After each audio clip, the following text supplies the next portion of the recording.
Sagung tamu undangan Sugeng rawuh. Assalamualaikum Wakumanyanipun Bapak Kiai Haji Bahauddin Gus Baha Narukan Ragan Rembang Jawa Tengah ingkang salajengipun kepareng dawuh mawi kasana wonten ing adicara wali matur nuwun.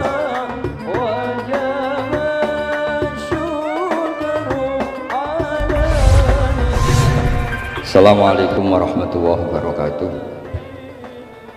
Bismillahirrahmanirrahim. Rabbi shrah li sadri wa yassir li amri wahlul 'uqdatam min lisani yafqahu qawli.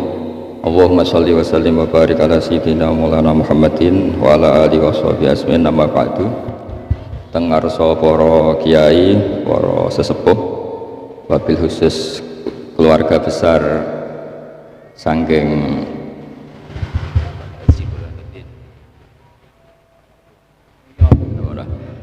wabil khusus keluarga besar Kiai Haji Burhanuddin, Kiai Haji Zamroji, sedanten keluarga ingkang kula hormati. Niki sesuai kontrak niki mboten angsal lami-lami niki. Mergi nak lami-lami niku nggih dosane mboten kalian negara tok, kalian kula nggih dosa ganggune kesuwen. Kula namung badhe matur mungkin wasiat-wasiatipun Mbah Mun sing terkait nikah.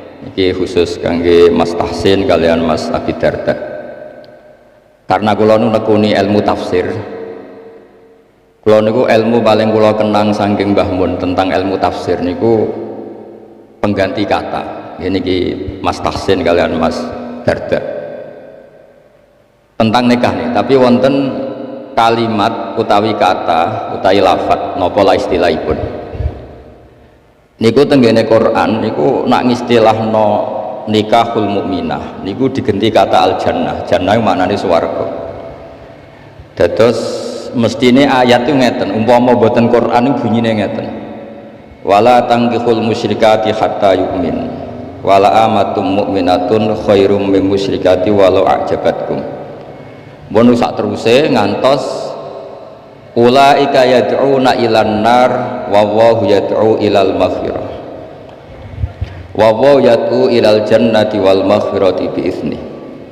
Dados Allah niku nglarang nikahul musyrikah, nikahi wong wedok sing musyrikah. Terus Allah matur ulaika yad'una ilan nar, kena anti nikahi wong musyrikah iku padha karo ngajak ning neraka. Terus Allah dawuh wa wallahu yad'u ilal jannati wal maghfirati bi'izni. Mestine cara alur kata niku wallahu yad'u ila nikahil mukminah. Jadi orang-orang di luar sana niku ngutus jenengan nu nikahi wong kafirah, wong kafir. Allah ngutus nikahi tiyang napa mukminah. Dan niku kata mukminah teng Quran digentos wallahu yad'u ilal jannah. Terus nikah mukminah niku pun hakikate swarga. Jadi saking mulyane nikahil mukminah niku pun disebut Allah niku ilal jannah, maring swarga. Dados penghormatane Allah taala teng ketentuan nikah tiyang mukminah. Meskipun diarani swarga ya resiko. Misale wong ning swarga kok ora duwe dhuwit ya lucu. Wong ning swarga kok cerewet ya lucu. Dados niki kangge garwa-garwa niku swarga ora ana cerewet, ora ana ngamuk. Sing lanang nggih ngoten, wong ning swarga kok kurang nafkah ya ora ana, ning swarga kecukupan kabeh. Tapi apapun niku pelajaran kanggo kula jenengan. Nek wis wani nikah niku kudu ora tenan. Kula niku nikah mulai tahun 2000. Nganti sakniki niku resep sing kula nggih namung hadis tunggal. Iki krungokno Mas Abi Darda, Mas Tahsin. Gini ku dawuh Kanjeng Nabi ketika ngandani sahabat Abdurrahman bin Auf, kadang ngandani Jabir beberapa sahabat. Niku dawuh Kanjeng Nabi halla bikron tula ibuha wa tula ibuka. Kowe nak nikah iku pokoke mula abah iku dolanan. Sebagian riwayat halla bikron tudhahikuka wa tudhahikuha. Kowe rabi prawan, kowe ya guyu, dekne ya guyu. Sebagian riwayat halla bikron tuda ibuha wa tuda ibuka.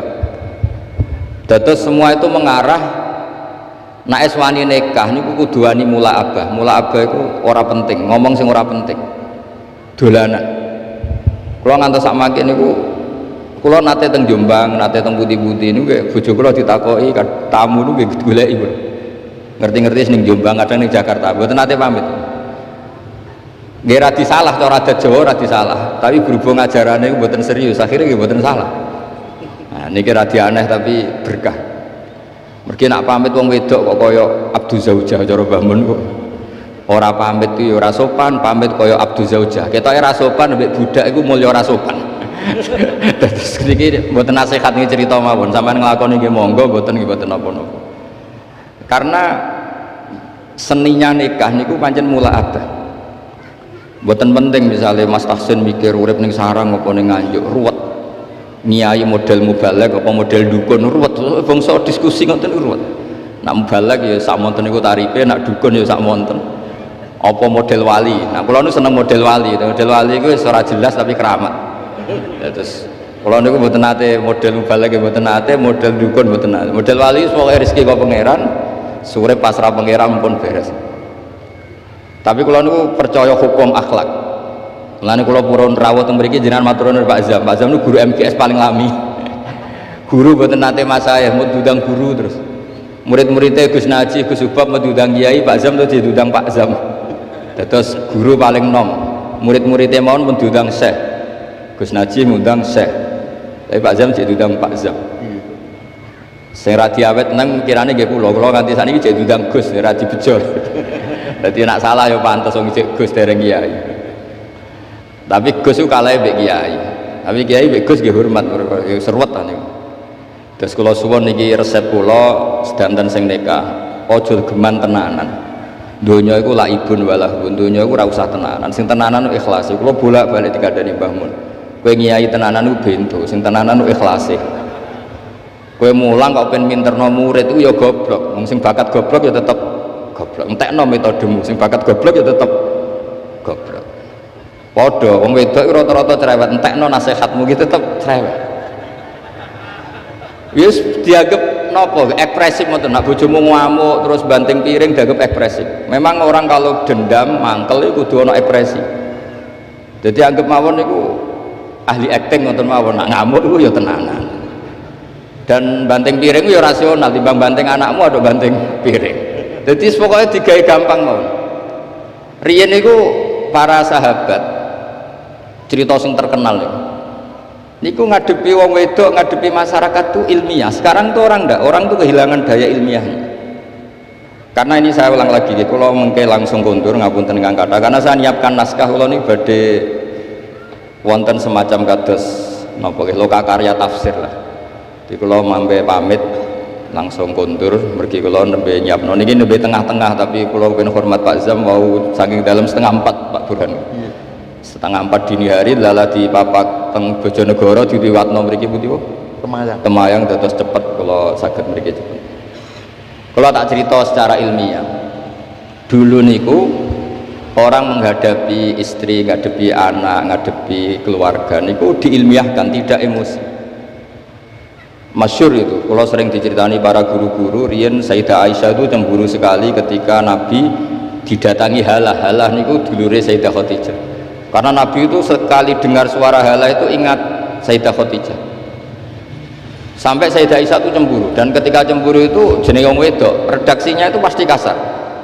Ya Rasulullah, kenapa engkau ingat ajuzan, ingat wanita yang sudah tua, sementara sudah diganti wanita cantik dan perawan, maksudnya Sayyidah Aisyah. Efek dari kalimat itu Sayyidah Fatimah tersinggung karena ibunya disebut nopo ajuz, orang yang sepuh. Akhirnya Nabi niku membiarkan Aisyah mergi puas saged menyebut Sayyidah Khadijah ajuz, tapi menghadapi Fatimah, Sayyidah Fatimah ini juga perempuan, nggak terima kalau ibunya disebut ajuz. Niku Nabi cara menghadapi ilmiah. Ya Rasulullah, ajarin saya satu kalimat yang bisa menghentikan Sayyidah Aisyah menghentikan seperti itu. Jawab Nabi geringan oleh jawab Nabi. Kandhani Aisyah, ibumu luwih top, mergo rondo untuk Joko. Kowe ayu kaya apa iku kowe perawan untuk duduk. Jadi enteng mawon, ngadepi niku enteng tuh. Ora kok terus kualat kena ngomong ngono meneh mboten. Wong wedok diancam kualat itu mboten ngefek pun ngerti. Mboten ngefek. Jadi dihadapi secara ilmiah. Akhirnya Aisyah mikir, wong aku ayune ngene piye untuk Kanjeng Nabi ku pun gadah garwa. Khadijah pun rondo angsal napa? Jog. Mun baton niku Sayyidah Aisyah mun mboten nate bakas-bakas malih. Jadi dulu itu orang itu menyelesaikan sesuatu dengan ilmiah. Kalau bolak-balik matur, kowe nak di bojo lagi ngamuk, itu berkah gede. Kau nak ngamuk itu paling biayanya mau sabar tok. Tapi nak rukun malah ngajak neng mall mahal. Jadi podo-podo sampai untuk ganjaran kan sabar ya untuk ganjaran. Neng mall nyeneng bojo ya untuk ganjaran. Tapi untuk ganjaran neng mall kan mahal. Nak sabar nak buat apa? Biaya. Ya rodok jantungan sidik ngoten mawon, tapi kan buatan biaya. Saya punya argumentasi ilmiah dalam hal ini. Dulu Imam Syafi'i itu saya berkali-kali cerita. Kalau diceritain ini banyak orang mencintai jenengan, alhamdulillah di dulur, di konco. Tapi nak diceritani separuh dari kampung ini ya Imam Syafi'i, itu gedeng jenengan. Alhamdulillah orang arah utang aku wong gedeng. Wong rukun yo ribet, utang duit yang mergo rukun, nyileh mobil yang mergo rukun. Tapi nak neng-nengan nak orang arah utang. Saiki hikmahnya kendi dineng mbek dirukuni. Nak dirukuni diutangi duit, nak dineng yo ora enak dineng tangga. Tapi hikmahnya orang arah diutangi napa?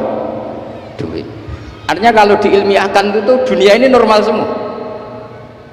Ya wow, nak bojomu ngamuk berarti orang arah jaluk belanja, orang arah ngajak neng mall. Nak rukun ngajak neng mall, neng bakso. Milah budi. Milah rukun apa milah nenengan? Rukun mahal. Sokoke ngoten ta, sokoke urip itu digawe gampang, diilmiahkan. Karena itu sanad kula gadah bapak kiai, gadah guru kiai, bapak kula kiai itu dulu niku kula roh ngadepi donya iku enteng. Saya itu di kota sering disoal, Gus kenapa sih di daerah-daerah NU kok banyak musola? Kenapa ada jatuh jamaah di masjid? Padahal satu jamaah di masjid kan lebih baik. Kalau Islam kota itu nggak bisa bayangkan ada musola. Bareng kula terang, wong biasa ketua itu jadi anak buah ora kepenak. Jadi makmum ning masjid ora dadi anak buah. Kowe ora ora rasane.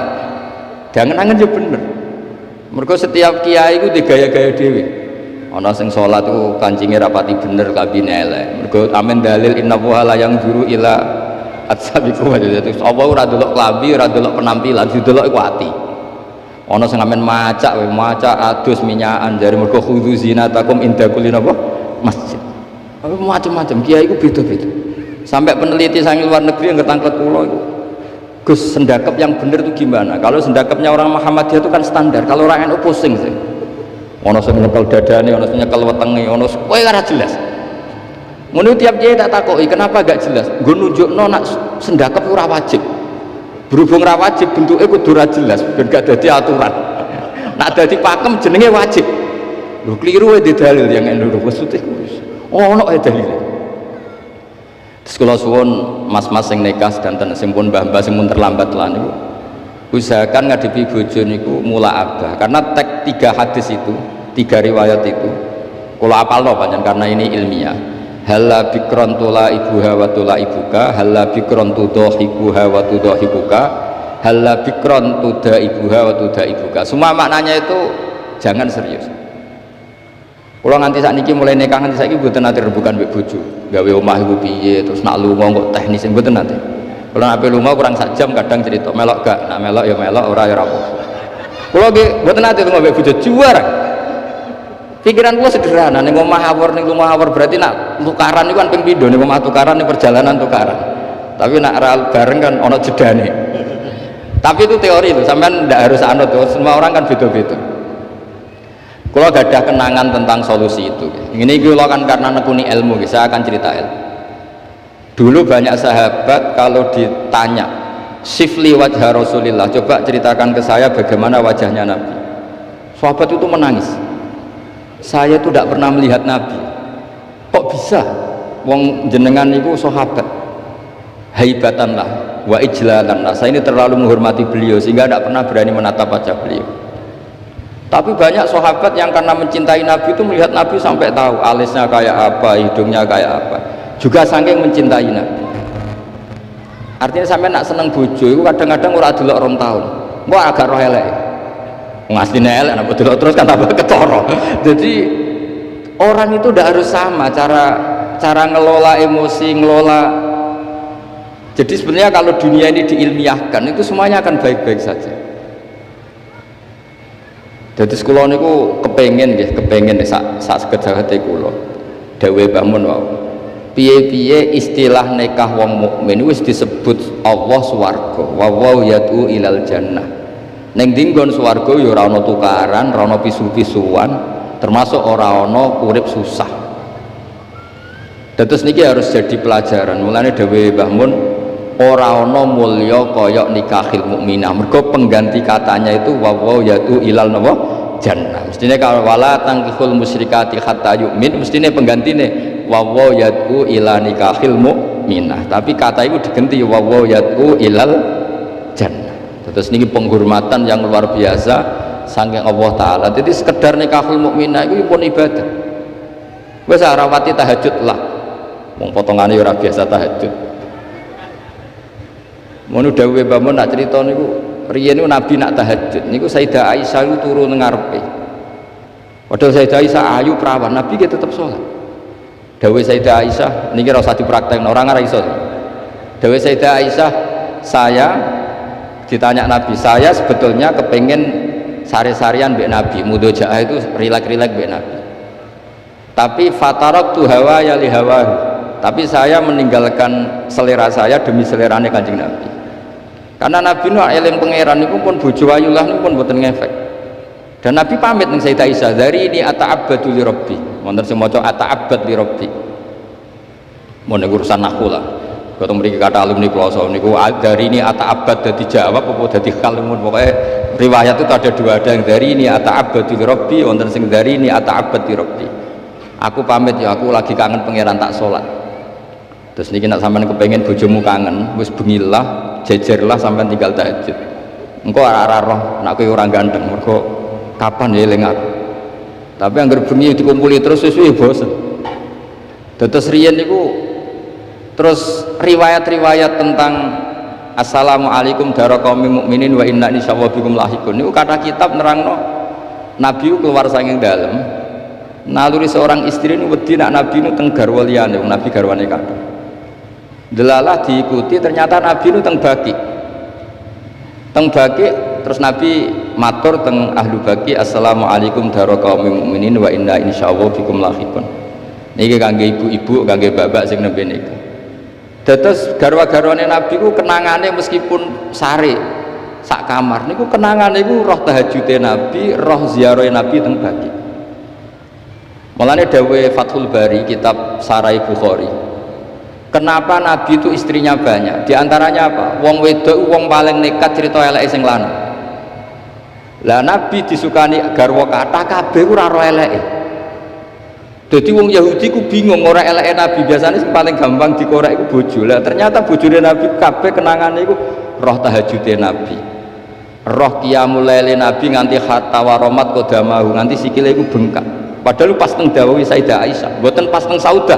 Nah teng Saudah mungkin wong komen bangkune ra ditinggal salat teng Saudah iku ayu Aisyah. Niki teng pas teng daleme Sayyidah sinten? Aisyah.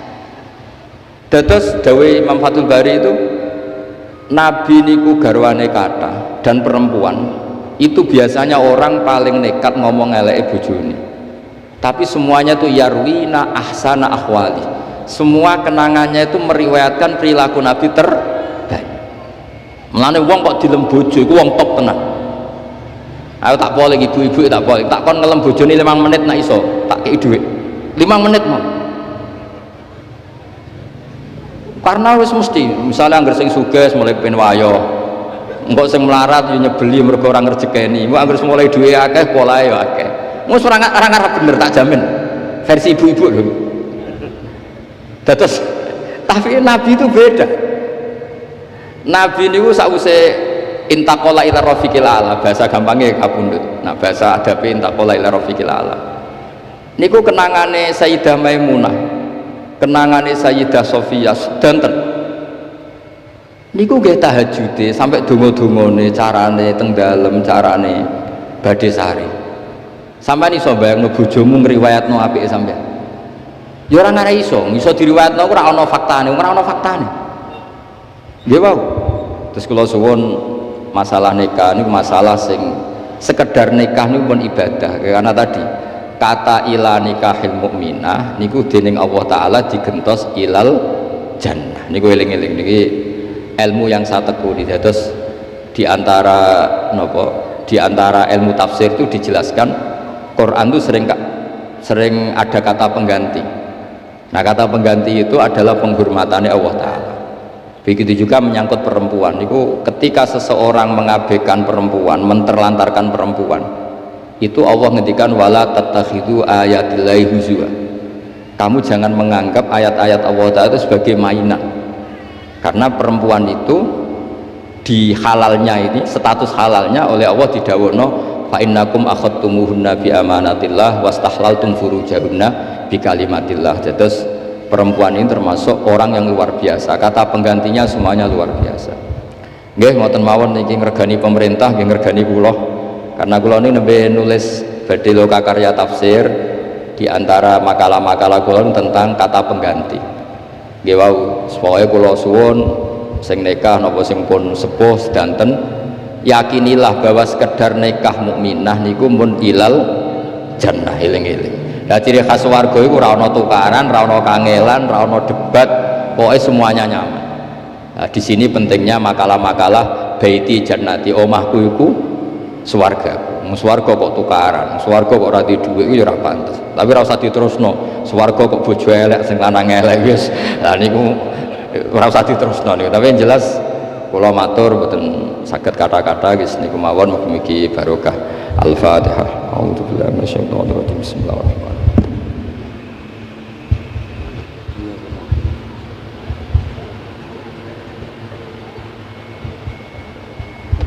Bismillahirrahmanirrahim. Allahumma ya Allah barik lana wa barik lahum wasma bainahum wa bainahunna bi khair. Allahumma ya wa nas'aluka bi anna lakal hamda la ilaha illa anta al-hannan al-mannan. Ya badi'as samawati wal ardi ya hayyu ya qayyum dzal jalali ikramatu barika ya Allah ala wa ala muslimin ya barakatan takunu minka wa aunan ya Allah minka lana ya Allah. Allahumma ya Allah ursuqna auladan sholihin auladan ya Allah yaksiru umat habibika Muhammad. Allahumma aslih umat habibika Muhammad wa tajawaz an umat habibika Muhammad wa marhamata Muhammad waj'alna ghani min salimin ma'afin min kulli bala'in dunya wal akhirah. Rabbana atina fid dunya hasanah fil akhirati hasanah wa qina adzabannar. Sallallahu alaihi wasallam Muhammad sallallahu alaihi wasallam. Subhana rabbika rabbil izzati amma yasifun wa salamun alal mursalin walhamdulillahi rabbil alamin. Bismillahil Fatihah.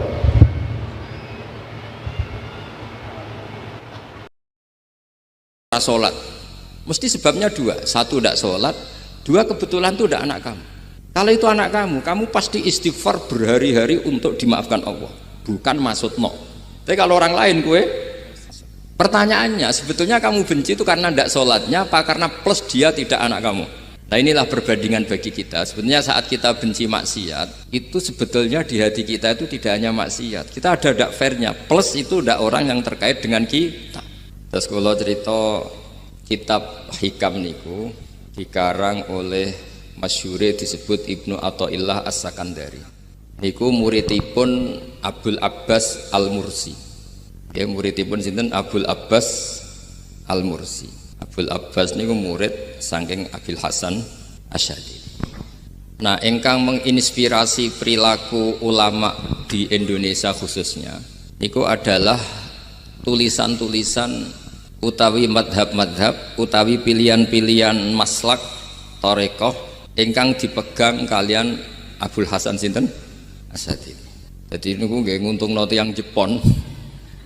Madhab ini ora diunik. Terus di antara yang diceritakan Syekh Abul Hasan Asy'ari nate suatu saat ada seorang wali, di mana-mana wali niku nggih selerane namung kepengin parak pangeran mboten kepengin dosa. Singkat cerita si wali ini berdoa di multazam, tempat paling mustajab, ya Allah takdirkan saya supaya saya tidak pernah dosa lagi.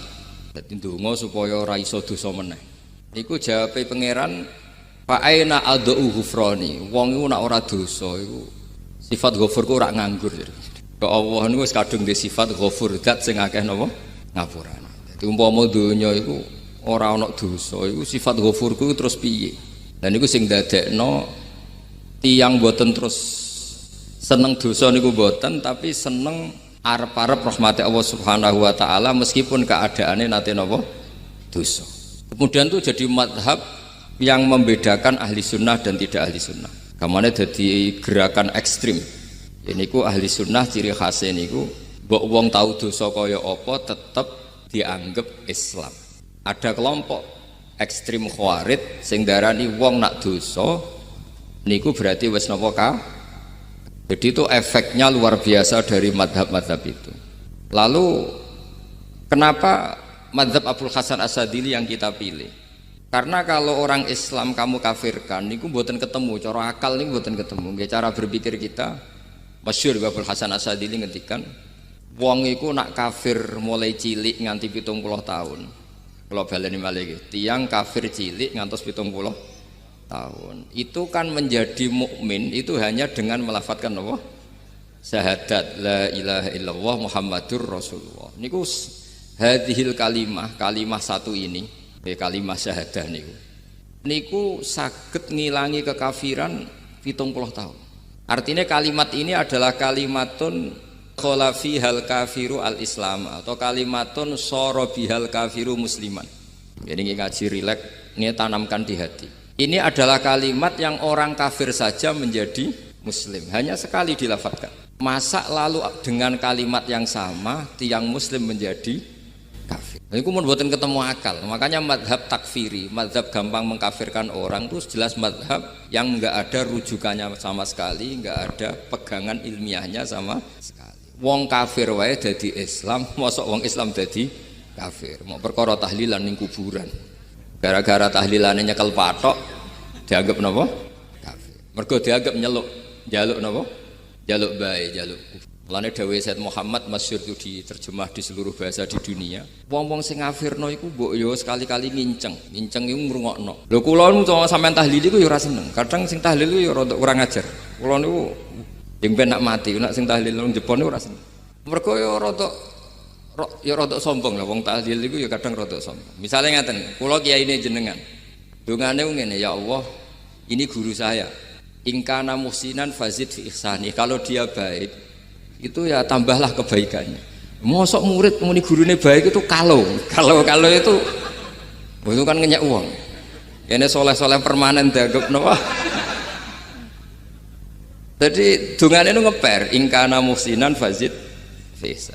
Wa ingkana musian fatajawaz anhu misalnya kalau dia orang buruk, kalau beliau orang buruk yang kau maafkan. Maka orang-orang di luar sana yang mengatakan andekan tahlil itu baik pasti dilakukan sahabat. Itu logika yang keliru. Sahabat gak mungkin kan nahlili Kanjeng Nabi ngendikan ingkana musinan. Sido kafir ngoten ki mboten. Lah wong Kanjeng Nabi kok apike di ngendikano ingkana ini kok kafir. Wong Nabi kok ingkana andai. Saiki pertanyaannya gini. Kita sebagai kiai, sebagai guru ku murid nak tahlil ya rada kurang ajar sithik. Wong gurune kok diomongno ingkana musinan ambek ingkana musia. Nah pertanyaannya gini, lepas dari kayak rada kurang ajar lah.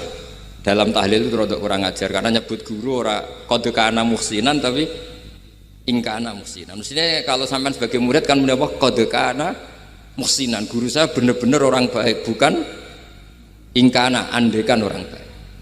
Tapi ada satu kepastian bahwa ini tidak minta sama mayit. Jadi tujuan kalau kita minta mayit itu salah sama sekali. Wong kita datang ke kuburan malah memintakan ampunan untuk mayit. Kok iso darani njaluk iku piye? Ya mergo mau didelok kok adoh ketoke ngatong ya berarti njaluk. Lah ya wong fatwa kok mau berdasar inceng-incengan kok adoh niku. Iku ora jelas ya fatwa ngene. Paham gitu. Terus jenengan kudu yakin, endul yakin bahwa mazhab kita itu yang benar bahwa tahlilan di kuburan tidak kafir karena tidak minta ke mayit malah memintakan untuk mayit atau memintakan ampunan untuk mayit. Cuma redaksi sing rondok-rondok ngoten niku dikurangi lah. Nak kangge guru niku nggih dikurangi lah, dikurangi. Ya Allah, jenengan Maha Pengampun, kula suwun guru kula jenengan ampuni. Jadi ampun ngangge donga sing teng salat mayit. Nah, sholat mayit itu kan memang ada sanatnya, memang semua bentuknya seperti itu. Tapi nak ning kuburan, kalau betul nanti itu ngotong Mbah Mun ngoten, ya Allah ini guru saya, engkau anugerahkan beberapa ilmu, beberapa amal yang manfaat untuk orang banyak. Kula suwun jenengan tampi, jenengan zat sing maha pengampun, nggih, jenengan ampuni. Tapi boten ngangge ingkana itu. Tangan-tangan muga aku dadi kiai ini tersinggung. Murid orang ajar, mosok darani gurune apik iku andekan. Ya tapi berhubung ra paham ya alhamdulillah ya do. Tahlil yang Wali Songo ya banter-banter nganggo mic. Lah sing kene paham ya rada risi, piye? Wali Songo darani ingkana iku piye? Wah. Dadi niku mareni iki, mulane kula suwun nak tahlil nyewa kiai sing alim lah ben rada bener, ben rada bener. Tapi ampun nyewa kula mboten purun. Kalau nu gak ada pondok lah, jadi buatan saya masyhur susah diundang orang kecuali yang ada hubungan guru, hubungan sarang. Karena beliau lama sekali ngajar di MGS, beliau Gus Maksum itu lama ngajar di MGS. Jadi saya itu hanya datang di orang-orang yang pernah khidmah di sarang, terus yang pernah keluarga sepuh. Saya datang ke Jakarta ke Pak Quraisy Shihab itu ya karena Pak Quraisy itu lama sekali bikin diskusi tafsir, akhirnya saya termasuk pengajar di pondok beliau. Jadi faktornya ya hanya karena itu, bukan yang lain. Terus kalau suwun jenengan kedah yakin kalau faham takfiri yang memudahkan mengkafirkan orang lain itu faham yang salah, karena itu bahaya. Terus bahaya kedua secara fikih itu nanti repot. Kalau nanti di salah satu seminar itu sudah mau zuhur, ketemu satu narasumber yang gampang mengkafirkan orang, itu separuh masjid kebetulan mereka banyak yang bisa ngaji itu terus nggak sholat zuhur, ditanya sama mereka, lu kok nggak sholat zuhur, ini sudah masuk waktu, kan sholat hanya wajib untuk orang muslim, kita akan kafir, ya karena dikafirkan tadi kan, kalau kita akan dikafirkan, akhirnya gak kafir, sholat. Efek dari mazhab itu panjang. Kalau betul faham mereka itu betul, berarti yang sudah kafir, orang kafir itu wajib sholat enggak kan? Itu malah panjang kan, karena terus menjadikan orang Islam tidak sholat. Nanti ke masjid tidak boleh, orang kafir nggak boleh masuk masjid. Itu efek fikihnya panjang. Jadi kalau suwun implementasinya di kitab Hikam nih. Karena Hikam itu putu murid yang paling bisa mengimplementasikan, menjelaskan cara pandang madzhab Abul Hasan Asyadzili sing dados thariqah Syadziliyah. Terus ketiga, itu cara pandang itu detail itu jelimet. Mesti sampean ora kepikiran. Misalnya begini, ketika ada orang salah jenengan marah, itu sebenarnya karena salahnya apa karena hal yang lain? Normalnya orang itu berpikir karena salahnya, itu keliru cara Abul Hasan Asyadzili. Pasti kamu marah itu karena ada hal lain. Misalnya kayak pembantu elek kriting mecahno gelas, mesti langsung mbok amuk. Alasannya mecahno gelas. Tapi nek sing mecahno iku wong ayu, kowe iso ngamuk. Kowe iso ngamuk wong ayu. Mecahno gelas lah. Kok gelas lemari rasa gelas. Sama. Kamu janjian sama orang, wongnya nyulayani janji, mesti mbok maki-maki. Katanya jam 10 kok udah datang gini-gini. Nah, tapi kalau yang terlambat itu wong sing ngutangi kowe iso ngamuk orang sing ngutangi kowe. Atau sing terlambat itu komandannya, atasan kamu. Atau kiainya. Nah, artinya gini, ketika kamu marah atas nama terlambat itu sebetulnya karena terlambat atau karena hal lain. Nah, maksiat juga gitu. Cara pikirannya Abul Hasan Asyadzili, ketika kowe roh misalnya cawe itu maco naik apa lah ninja atau apa, mesti kowe darani wah seluput suwuk. Tapi nak dikandani, niku putune jenengan. Mesti langsung ya Allah jenengan sepunten. Jadi sebenarnya kita kebencian sama orang lain itu karena kebetulan itu tidak keluarga kita. Coba kalau itu keluarga kita, pasti kayak mikir ulang. Kowe gedeng wong ra salat, mesti sebabnya dua. Satu tidak salat, dua kebetulan itu tidak anak kamu. Kalau itu anak kamu pasti istighfar berhari-hari untuk dimaafkan Allah. Bukan maksud no. Tapi kalau orang lain kue, pertanyaannya sebetulnya kamu benci itu karena tidak sholatnya apa karena plus dia tidak anak kamu? Nah itu pikirannya Abu Hasan apa? Kue ngamuk itu gelas pecah itu perkara itu pecah gelas apa plus yang pecah elek. Nah itu pecundang kita, itu cara pikiran Abu Hasan. Kita ini pecundang itu enggak fair, apa? Betul fair. Nah, itu terus beliau diantaranya punya cerita Nabi Ibrahim itu pernah diangkat ke Allah di alam malakut. Di alam malakut kemudian ini ada di kitab Hikam juz 2 halaman 4 yang di bab ini yang saya baca. Ini cerita terakhir nih pun bantu pun sampai tak ngaji suwi-suwi ora mesti paham atau sediluk. Nak sediluk kan dia alasan kenapa ora paham salah Gus Pak ngulangi sediluk. Lah nak suwi sampean ora paham malah ribet kan diulang suwi ora paham goblok tenan berarti kan gitu. Nah ini untuk menjaga harkat dan martabat niku ngajine sediluk mawon dan takoki malaikat kenapa ora paham salah Gus Pak ngajine sediluk. Jadi duwe napa alibi lah gak ada napa pembelaan. Nabi Ibrahim itu diangkat di alam malakut karena beliau seorang nabi melihat orang maksiat ditanya sama Allah, ya Allah itu orang-orang maksiat tuh makan dari rizkimu, menempati bumimu dan semua fasilitas yang kau bikin. Lalu menurut kamu gimana Ibrahim? Ya bunuh saja, matikan saja. Sama Allah dituruti. Melihat lagi ada maksiat yang berbeda, selalu Nabi Ibrahim usul itu dimatikan. Jadi Ibrahim pernah jadi garis keras lagi keras sekali. Lalu suatu saat Nabi Ibrahim itu disuruh nyembelih Ismail. Disuruh nyembelih apa? Ismail. Bareng disuruh nyembelih Ismail, Nabi Ibrahim tanya, ini anak saya ya Allah, ini samratu fuadi, ini buah hati saya, kenapa engkau nyuruh menyembelih? Sejarah ngetikane pangeran, apa kamu tidak ingat ketika tak angkat di alam malakut beberapa hambaku kamu usul supaya tak bunuh? Cara Jawane, cara Jepone kowe ora rasane dadi aku iku pangeran sing gawe aku enak kowe usul-usul kon mateni jare. Saiki gentenan, saiki anakmu sembelih. Rumang samu aku dadi pangeran gak sayang mbek kaula. Kowe tak dadekno nabi ku kon dakwah ora kon mateni. Nabi Ibrahim nangis.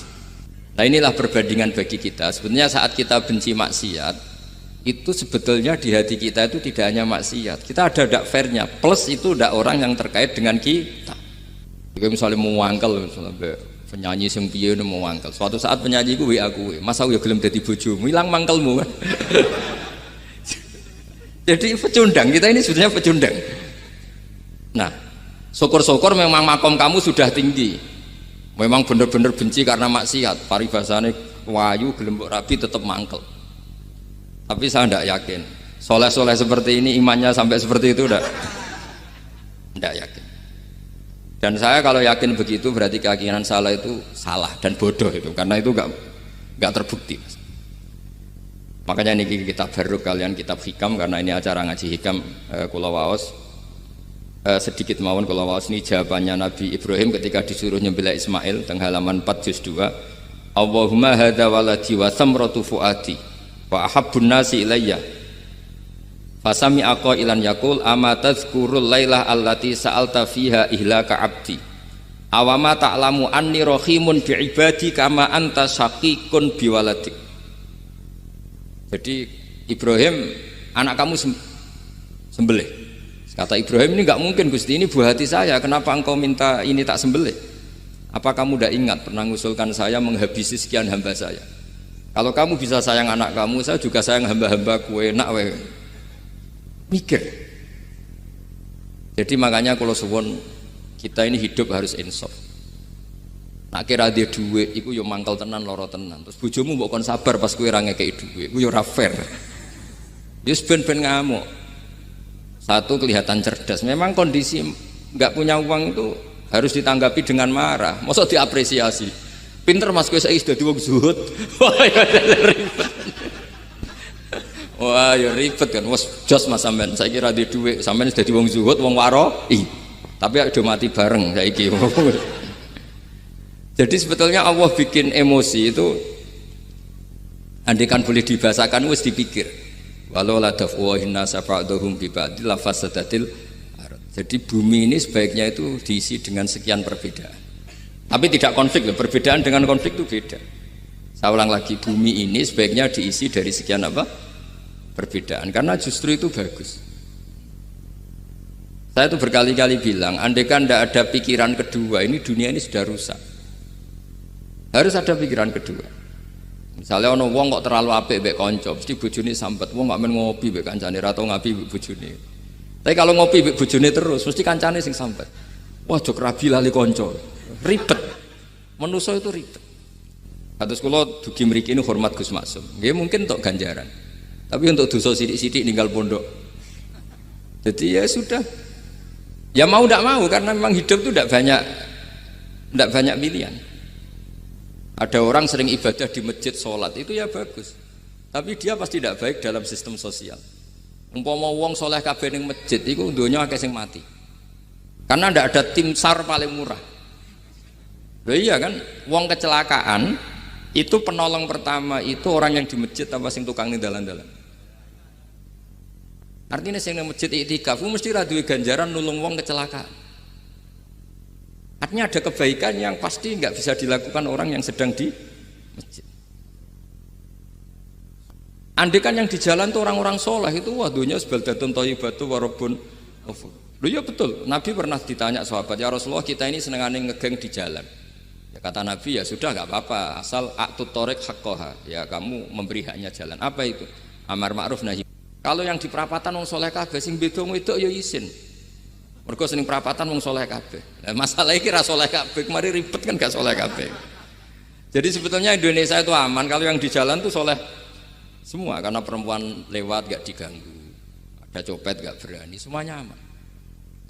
Maka di Islam itu menyebut kebaikan itu jumlahnya banyak sekali. Tidak bisa kamu wah hebat-hebatnya wong sing ning masjid terus, tidak bisa seperti itu. Andai kan semua orang di masjid, nah ono kecelakaan pertama yang nolong siapa? Nah ana wong goleki alamat tuh takok sapa kabeh ning jero masjid. Ribet kan? Nah, makanya ini Quran bikin aturan wala taq'udu bikulli siratin tu'iduna wa tasudduna an sabilillah. Yang enggak boleh itu duduk di jalan sambil mengganggu atau mengancam hal-hal yang baik. Tapi kalau duduk di jalan justru membantu hal-hal yang baik, maka ini disyariatkan oleh Islam. Jadi ini kita harus mulai mikir ya. Jadi walhasil ngendikane kitab hikam, bayangkan yang maksiat itu anak kamu, istri kamu. Pilihan kamu itu memaafkan dan minta dimaafkan oleh Allah. Tapi ketika orang lain kamu minta supaya dilaknati Allah, ini tidak fair. Jika kita diajari guru-guru kalau minta ampun ighfirli wali walidayya wali jami'il muslimina wal muslimat. Masih dikata wali jami'il muslimina wal muslimat wal mu'minina wal mu'minat. Itu filosofi yang luar biasa, kata jami, semuanya ya Allah engkau maafkan. Bukan keluarga saya tok, siapapun yang berkontribusi terhadap Islam ini engkau maafkan. Begitu juga di muqaddimah khutbah kula suwun harus ditradisikan wala alihi wa sahbihi ajmain. Kata ajmain ini kata pembeda. Mungkin orang baca hanya rutin, tapi kita yang nekuni ilmu, ajmain ini kata kunci. Fa inna ahlas syiah akramu sahabiyan wa ahanu sahabian akhir. Tradisi madhab Syiah itu apa? Ada sahabat yang begitu dimulia-muliakan berlebihan kayak Sayyidina Ali, dan ada yang dihinakan kayak Abu Bakar dan Umar. Lalu pembedanya dengan ahli sunnah apa? Kita menghormati sahabat wa sahbihi ajmain. Jadi hadhil kalimah kalimatun fariqah. Ini kalimah pembeda. Jadi ajmain buatan kalimah rutin terus ono jimati ono kasiate ini buatan. Kita maklumatkan ke seluruh dunia bahwa mazhab ahli sunnah ditandai dengan wa ala alihi wa sahbihi ajma'in. Makanya dawe Basim wa nukrimu ahlal bait wa nukrimu jami'a ashabi Rasulillah sallallahu alaihi wasallam. Jadi wa nukrimu jami'a ashabi Rasulillah sallallahu alaihi wasallam. Ciri utama mazhab ahli sunnah apa? Menghormati keluarganya Nabi dan menghormati seluruh, ada kalimat apa? Seluruh sahabat. Jadi kata ajma'in itu kalimatun fariqah atau kalimatul fasl, kalimat yang membedakan mana madhab Syiah dan madhab ahli sunnah apa? Itu kalau jenengan ngaji teng Gus Maksum napa teng Haji Maksum, di antara madhabnya sinten Nabi Ibrahim yang diceritakan Abdul Hasan apa? Asyadili, kebencian kepada maksiat, kita semua pasti benci maksiat. Tapi gak fair kan, yang satu kamu laknati, yang satu kamu doakan. Ujung-ujungnya apa? Ada unsur hadun nafsi. Kalau yang terkait dengan jenengan mbok dongakno di sepuro, nah yang gak ada terkait mbok pasutno. Ini kan gak fair, padahal sama-sama apa? Maksiat. Kalau suwun polemik tentang ketentuan gimana hukumnya ziarah kubur, ya hukumnya baik. Karena mendoakan atau memintakan ampun untuk yang mati, bukan meminta sama yang mati. Udah Sayyid Muhammad kena arah percaya rungokno. Wong didelok kok ado pancen ya ngeri kan. Patoke diusap-usap. Bariku ndonga, delok kok ado kan njaluk kuburan, padahal mayite ngeluhe perkara mau. Kadang nek sing kiyaine rapati iso ngaji wamen ingkana. Wali kok darani napa? Ya Allah, jika mayit ini, andekan mayit ini baik, maka, dan andekan tidak, lu cara kowe dadi mayite. Bocah ora jelas sih. Mayit, nah makanya ini cobalah kalau sholat jenazah tidak apa-apa doa itu, karena sanatnya seperti itu. Ya, kalau doa guru ya diatur-atur yang baik lah, langsung mawon ya ghafiratunu wal khotiat gini-gini. Saya mohon beliau amal baiknya jangan terima, amal buruknya jangan ampuni, karena guru juga manusia tidak nabi. Boten terus apa? Pakai apa? Ingkana. Apa? Kita beruk. Nah, mulanya itu setelah peristiwa ini Nabi Ibrahim menghentikan faman tabi'ani fa innahu minni wa man asoni fa innaka ghafurur rahim. Ya Allah, orang yang ikut saya ya pasti bagian dari saya, artinya harus berhak mendapat syafaat. Tapi orang yang sedang tidak taat sama saya, kula suwun beri hak untuk tobat. Jadi ghafur itu artinya ya kasih waktu lah Gusti untuk tobat, sehingga umat ini nggak berhenti berharap supaya yang sedang maksiat pun kita selalu berharap suatu saat pasti tobat. Kita berharap la'allahum yarji'un, la'allahum yantahun. Quran sendiri menghadapi orang-orang maksiat masih selalu diberi harapan la'allahum yarji'un, la'allahum yantahun. Ya tentu dengan sekian mauidhah, sekian hikmah, sekian amar ma'ruf nahi mungkar. Yang jelas kita sebagai ahlul ilmi ini tidak punya sanad model keras, karena semuanya ini proses. Sama nggak bisa niru Nabi itu kan dulu perang Gus. Loh, Nabi perang dulu itu enaknya itu Nabi mesti bener, musuhnya mesti salah. Itu Abu Jahal CS. Saiki kowe perang kowe ora mesti bener, musuh ora mesti salah. Terus kabeh tegas piye oleh tegas wong padha ora jelas. Riyen tegas kan gampang, Nabi mesti bener, musuhnya mesti salah. Kan penak. Anak sampean, wah sampean masih macake santri ini. Cara tukaran mbek tanggamu ora mesti tak bela. Ya mergo ora mesti bener. Wong bapak anak cerita kula, ana imam masjid sepuh, istiqomah geger mbek pengurus takmir. Ya kadang bener sing canom-nom. Kok imam masjid sing sepuh iku ndekne paling sepuh kudu dadi imam terus jare bapak. Iku istiqomah apa mau digenteni wong liya. Itu banyak alumni sarang, alumni Pelosok Lirboyo nganggur gara-gara sing tua iku mau digenteni. Nah, tapi misalnya kok sing nom ambisi ya salah, wong ana sing sepuh kok sing nom ambisi hidup itu udah banyak pilihan. Artinya gini loh, di wilayah istihad, di wilayah mikir itu potensi salah itu ada. Ya wow, kena abot keluargamu mesti sering ninggal bojo. Nah abot bojo mesti mengabaikan ibu kamu, saudara kamu. Nak ngono sing imbang Gus. Rai-rai pas-pasan wangel imbang. Ndak segampang itu ngelola keseimbangan itu ndak gampang. Karena hidup itu wakana bena dzalika qawama itu ngukurnya ndak gampang. Misalnya sampean sholat soft awal terus. Ini ada ulama yang kritik meskipun sholat awal paling apik. Kowe iku sapa kok ngarep terus koyok paling bener. Jebule kok ngarep jebule salah. Lah yo kan kuatah. Orang maksa sholat awal terus nang Mekah, jebule salah. Jadi ono juga wali yang kalau sholat itu nggak guri, ditakoki, kenapa kowe sering nggak guri? Aku iku isin, madhep pangeran kok. kok hebat wae kok ngarep. Banyak juga cara pandang ini karena wilayah ijtihad. Napa wilayah napa? Wilayah ijtihad itu kayak iya kayak enggak. Makanya dalam masa misalnya gini contoh paling gampang. Kalau ada boto gaweane wong Rembang cek wong Blora, itu kan sering kena teletong dan teletong itu jadi materinya. Ono sapi ngising ning kono dibaro terus diolah jadi boto. Terus kemudian boto ini jadi masjid. Itu najis apa enggak? Najis kan karena disuci enggak bisa materinya najis. Itu hanya boleh di mazhab Abu Hanifah. Mazhab Abu Hanifah itu mengatakan alatut tadhir itu 3, air, turab, debu dan anar, api. Alasannya mazhab Abu Hanifah orang mukmin yang dosanya banyak itu disucikan dengan api neraka. Berarti api itu min alatit tadhir. Sebab itu boto yang sudah dibakar itu otomatis suci. Tapi saya berkali-kali fatwa, tidak boleh dikiaskan kalau kamu tidak ada air terus nyolder air, tidak boleh. Nanti ada orang mandi junub pakai api.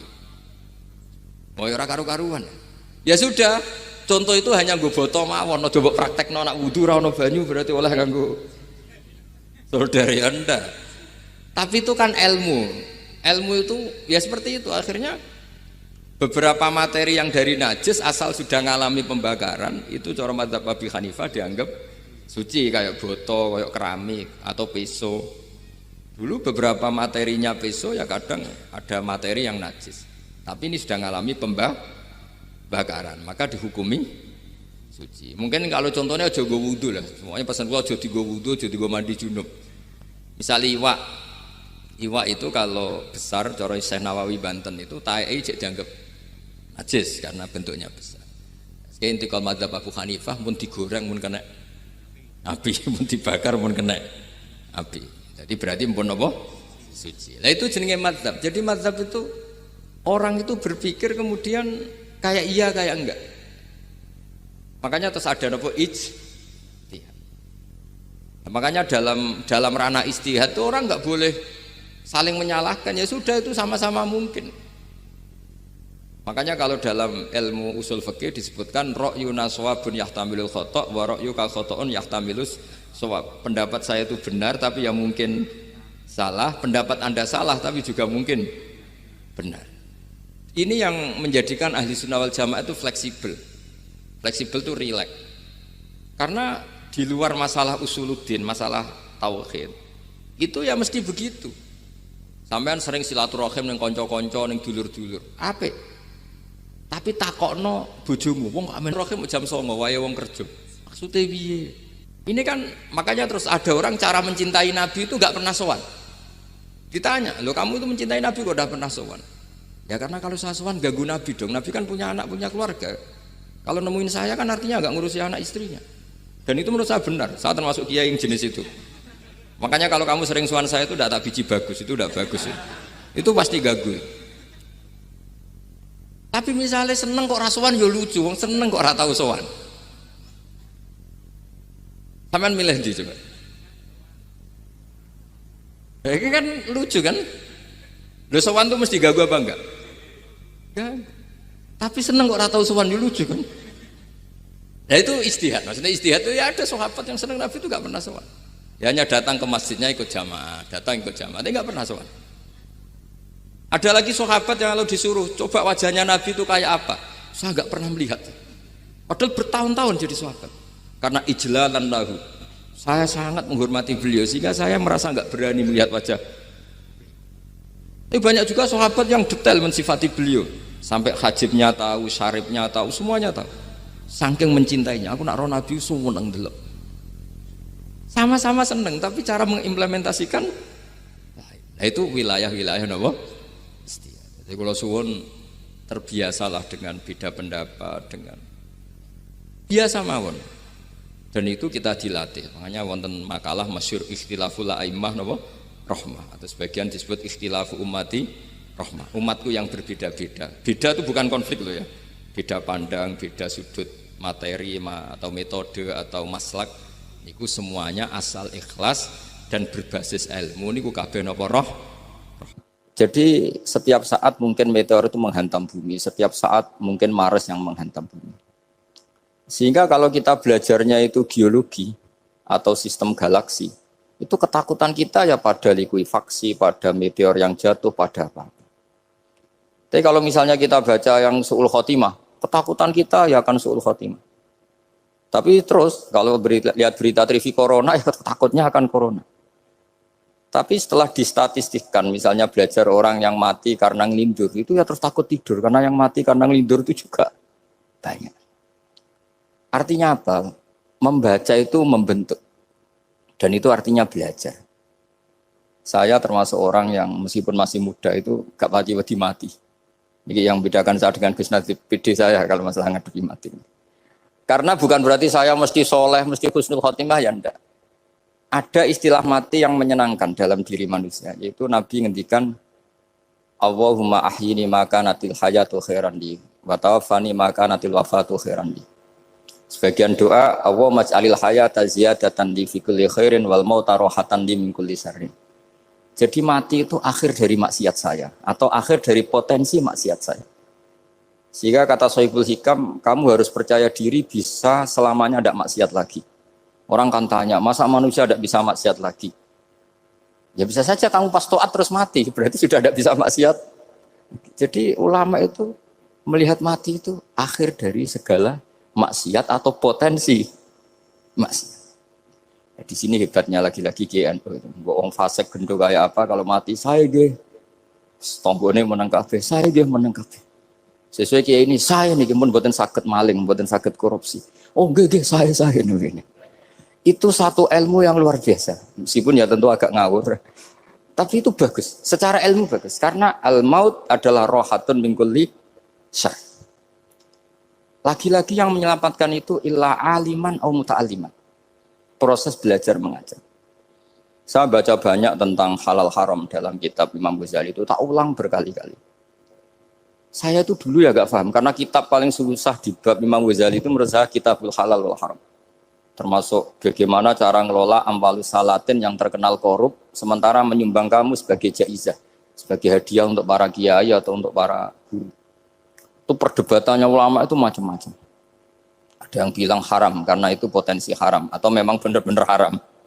Ada yang bilang boleh karena kalau yang pakai kamu untuk kebaikan, kali dipakai mereka ruwet.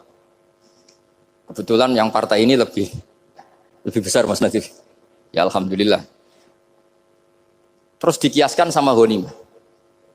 Lagi-lagi karena baca, saya itu pernah ditanya seorang dosen di Jogja. Gus, saya ini muslim mulai kecil dan saya peneliti, saya pernah sekolah di mana-mana. Yang ganjil dari saya tentang Islam itu satu, yaitu ghanimah. Kok kayak Islam tuh rampok gitu ya, perang sudah, orang kafir tuh kalah, hartanya diambil, gini-gini. Ya ghanimah.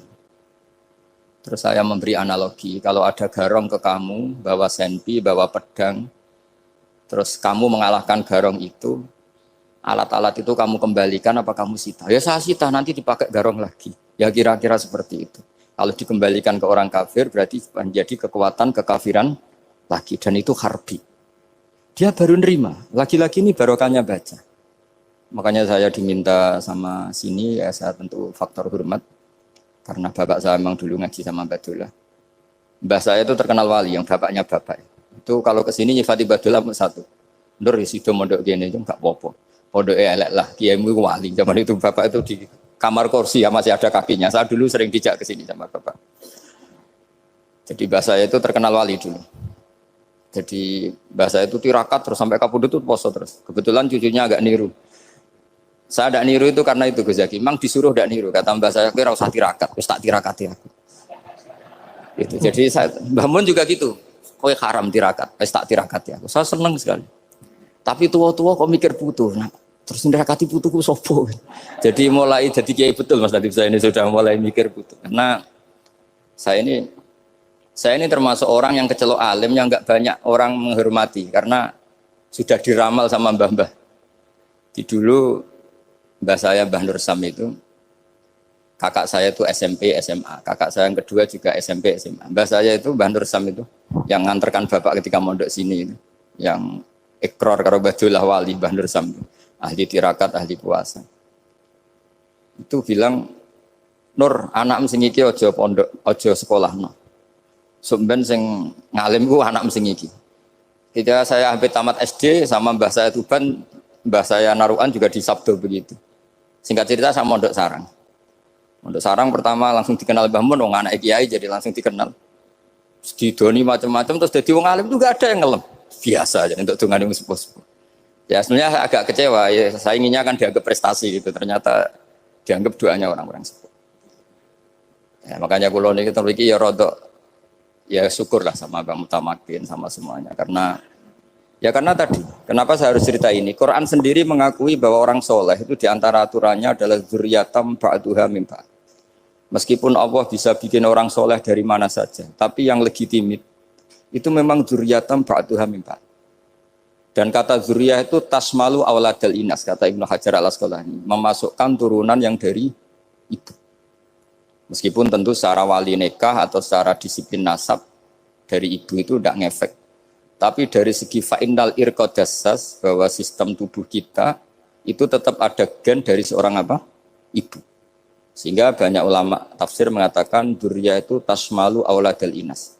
Dzurriyyah itu memasukkan turunan dari apa? Ibu. Bapak saya itu nasabnya nasab wali. Jadi mbah-mbahnya itu suka tirakat, suka. Ibu itu nasab kiai. Jadi kalau bapak wiridan itu, kalau istiqomah itu disalahkan sama keluarga ibu. Istiqomah itu salah. Karena ijabu malam yajib, mewajibkan sesuatu yang tidak wajib. Itu masalah secara ilmiah. Mbak Mun itu sering kritik, kalau ada pondok kok wajib puasa, wajib merawat itu sering kritik. Itu secara fikih bahaya. Ijabu malam yajib, mewajibkan sesuatu yang tidak wajib. Dan itu kriminal dalam bab fikih. Betul itu, sama cari di Sulam Taufik. Babnya itu ngeri, ijabu malam yajib itu tidak dihitung minal kabair. Dicari sendiri itu di bab Sulam Taufik, tidak perlu saya sebut, itu parah betul malah cara menvonis Abdullah bin Husain bin Thohir itu di Sulam Taufik. Ijabu malam yajib. Tapi pondok-pondok yang tirakat tidak kurang dalih. Niki boten majibaken, ngelatih. Boten majibaken tapi napa? Nah, silsilah dari keluarga ibu itu suka ilmu. Sehingga Abdullah bin Mas'ud itu tiap hari itu mensweeping orang yang sering duha. Kalau ada orang duha istiqomah itu disweeping. Awas, harus seminggu sekali, nggak boleh tiap hari. Masa sholat fardu kamu saingi sholat duha? Nggak boleh, fardu tersaingi. Itu Abdullah bin masyhur, sama cari di Al-Ghunjah ini. Sayyidah Aisyah kalau ada orang duha tiap hari dimarahin. Dan itu secara konstitusi ilmu benar karena Nabi Qiyamul Lail Ramadan itu hanya 4 hari yang dipandu. Lainnya itu enggak. Khasyata ayyufradu alaihim kalau dalam sahih takut dianggap fardu. Akhirnya istiqomah itu masalah di keluarga saya yang dari ibu. Nah, kebetulan kita ini suka ada istiqomah akhirnya ya seperti ini. Tapi ini ilmu harus kita bicarakan. Tapi yang istiqomah Bapak itu pengagum Badullah. Bapak itu suka sama istiqomah karena punya guru dulu Ki Zubedi istiqomah, Badullah istiqomah. Tapi jangan kira Badullah itu hanya istiqomah. Saya punya sanad banyak, mungkin Gus Zaki lebih tahu. Sering saya diceritain Bapak. Badullah itu nak ambek wong fase nemen-nemen iku ya rapati cocok. Senajan to majibno fase. Tak takoki iki ngopo. Engko nek ke fasean darani wong awam untuk ganjaran. Mergo macane Quran gak fase. Padahal untuk ganjaran mergo seneng Quran. Jadi terus tak takoki Bapak, niku saged damel syariat mboten? Ya ora kena, pokoke ngono. Jadi gue ngekrori. Artinya beliau ndak ingin lah gara-gara kita terlalu pakem tajwid kemudian menganggap siapa saja baca Quran salah kemudian tidak dapat pahala. Bisa saja hamalahum ala ayakraul Quran apa mahabbatuhum wa iskuhum wa kada wa kada. Jadi akhirnya saya jadi tahu. Oke, secara makhraj salah, tapi iseknya benar, mahabbahnya benar, brontonya benar. Jadi sebetulnya Badullah itu punya sekian makalah tentang ilmu. Hikam juga gitu. Nur nak cah santri ngaji Ihya itu jauh oleh. Tapi nak ngaji Hikam mojo. Maksudnya beliau entah kalau setelah itu Badullah itu melarang siapa saja santri ngaji Hikam itu dilarangnya ada kelas tertentu untuk boleh ngaji Hikam. Nah, kenapa saya cerita ini? Karena saya masih ingat betul di antara wasiatnya Mbah Mun itu. Pirroh sebab apa Fatihah kok ihdinas siratal mustaqim bukan siratoka tapi siratal ladzina an'amta alaihim. Dawe Mbah Mun fa innallaha ta'ala la ya'kul wa la yashrab wa la yanqih wa la kadza wa kadza. Allah itu enggak makan, enggak minum, enggak tidur.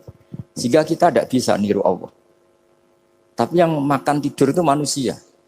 Sehingga kalau ingin dekat Allah ya niru siratal ladzina, bukan siratoka. Kita cara tidur niru Kanjeng Nabi, niru ulama, cara makan, cara minum, niru Allah tidak bisa. Makanya bukan ihdinas siratal mustaqim siratoka, tapi siratal ladzina an'amta. Maka dalam beragama itu butuh master, butuh panutan. Ya tentu Mbah Mun oleh ngendikan pakai luwet orang-orang kuno. Cara Mbah Mun pakai cantolan. Maka saya punya makalah banyak dari Bapak, dari Mbah Mun, dari Mbah Zubair, dari sampai saya itu hafal sanad sampai Rasulullah SAW. Karena yang bisa mengawal ilmu itu sanad. Termasuk saya di sini bawa kitab Ar-Risalah Al-Qusairiyah. Nanti saya baca beberapa panutan kita. Di sini ada Abdul Qasim Al-Junaidi, ada Abu Yazid Al-Bustami, ada banyak ulama yang ditulis Ar-Risalah Al-Qusairiyah. Dan itu yang membentuk Imam Ghazali, kitab Ar-Risalah Al-Qusairiyah. Tapi sekarang kita ini tidak belajar lagi tentang tasawuf. Tasawuf itu Abdul Qasim Al-Junaidi jadi wali itu bukan wiridannya terlalu banyak. Enggak. Beliau pernah bikin satu kalimat yang menjadikan Allah itu ridho. Kalimatnya begini, kalau malam beliau wiridan gini, ya Allah, kenapa engkau ngasih rezeki saya? Padahal engkau tidak butuh saya. Kalimatnya sederhana. Kalau seorang majikan ngasih servis sama karyawannya, memang butuh pekerjaannya. Orang tua ke anak butuh kasih sayangnya. Tapi engkau ini zat yang tidak butuh saya, tidak butuh kita. Ngapain ngasih? Jadi punya sisi betapa Allah itu luar biasa. Wong tidak butuh kok. Ngasih itu kan luar biasa. Jadi karena mensifati seperti itu Allah itu ridho. Itu luar biasa. Normalnya orang memberi itu kan, apalagi orang memberi kiai itu kacau sekali. 1.000 jaluk swarga. Salam template 1 juta ya jaluk apa? Swarga itu parah lagi. Nanti kalau enggak masuk surga, tunda-tunda. Itu ngeri lagi itu. 1 juta minta apa? Surga. Sayyidina Ali, itu diantara sebabnya beliau dekat Allah itu, karena muamalahnya sama Allah itu benar. Di antara muamalah itu yang diriwayatkan di kitab Ar-Risalah Al-Qusairiyah adalah masyhur itu. Kafani izzan antakuna li rabban, wa kafani fakhran an akuna laka abdan. Tiap malam ya beritanya itu. Ya Allah, saya sungguh sangat mulia karena engkau yang jadi Tuhan. Coba kalau saya dituhani manusia yang mati atau dituhani siapa yang mati juga. Wa kafani fakhron an akuna laka abdan. Saya ini bangga sekali karena jadi budak, jadi hamba zat yang tidak mati. Jadi pakem-pakem yang menjadi masyrab kalau dalam bahasa tasawuf itu yang menjadikan wali. Sehingga yang dikatakan ibadah itu apa? Ma'rifatullah. Mengenali Allah secara benar. Jadi jangan kira wali-wali dulu terus terlalu istiqomah, ada juga. Mereka punya pakem yang menjadikan Allah itu ridho. Saya beri contoh nih di sini banyak makalah nanti saya beberapa baca tabarruk. Banyak riwayat dari orang-orang sufi. Nabi Ibrahim itu pernah ketemu orang Majusi. Beliau terkenal sakhok, terkenal sakhian. Ketika ketemu orang Majusi, ya Ibrahim saya ini sehari saja ngasih makan saya. Kamu kan tukang ngasih makan orang. Terus, ya tapi bisyarti antus lima, kamu harus Islam. Fikihnya Nabi Ibrahim adalah, kalau saya menolong dia berarti nolong orang kafir. Setelah orang itu lewat, berlalu karena Nabi Ibrahim gak mau hormat, Allah memberi wahyu ke Nabi Ibrahim. Kenapa ya Ibrahim tidak kamu terima 1 hari, kamu kasih makan 1 hari? Ya karena dia Majusi. Kata Allah, dia umurnya berapa? 60 tahun. Tanyakan, pernah kelaparan kan hanya hari ini? Iya ya Allah. 60 tahun dia kafir tak kasih makan. Minta kamu sehari aja kok gak boleh.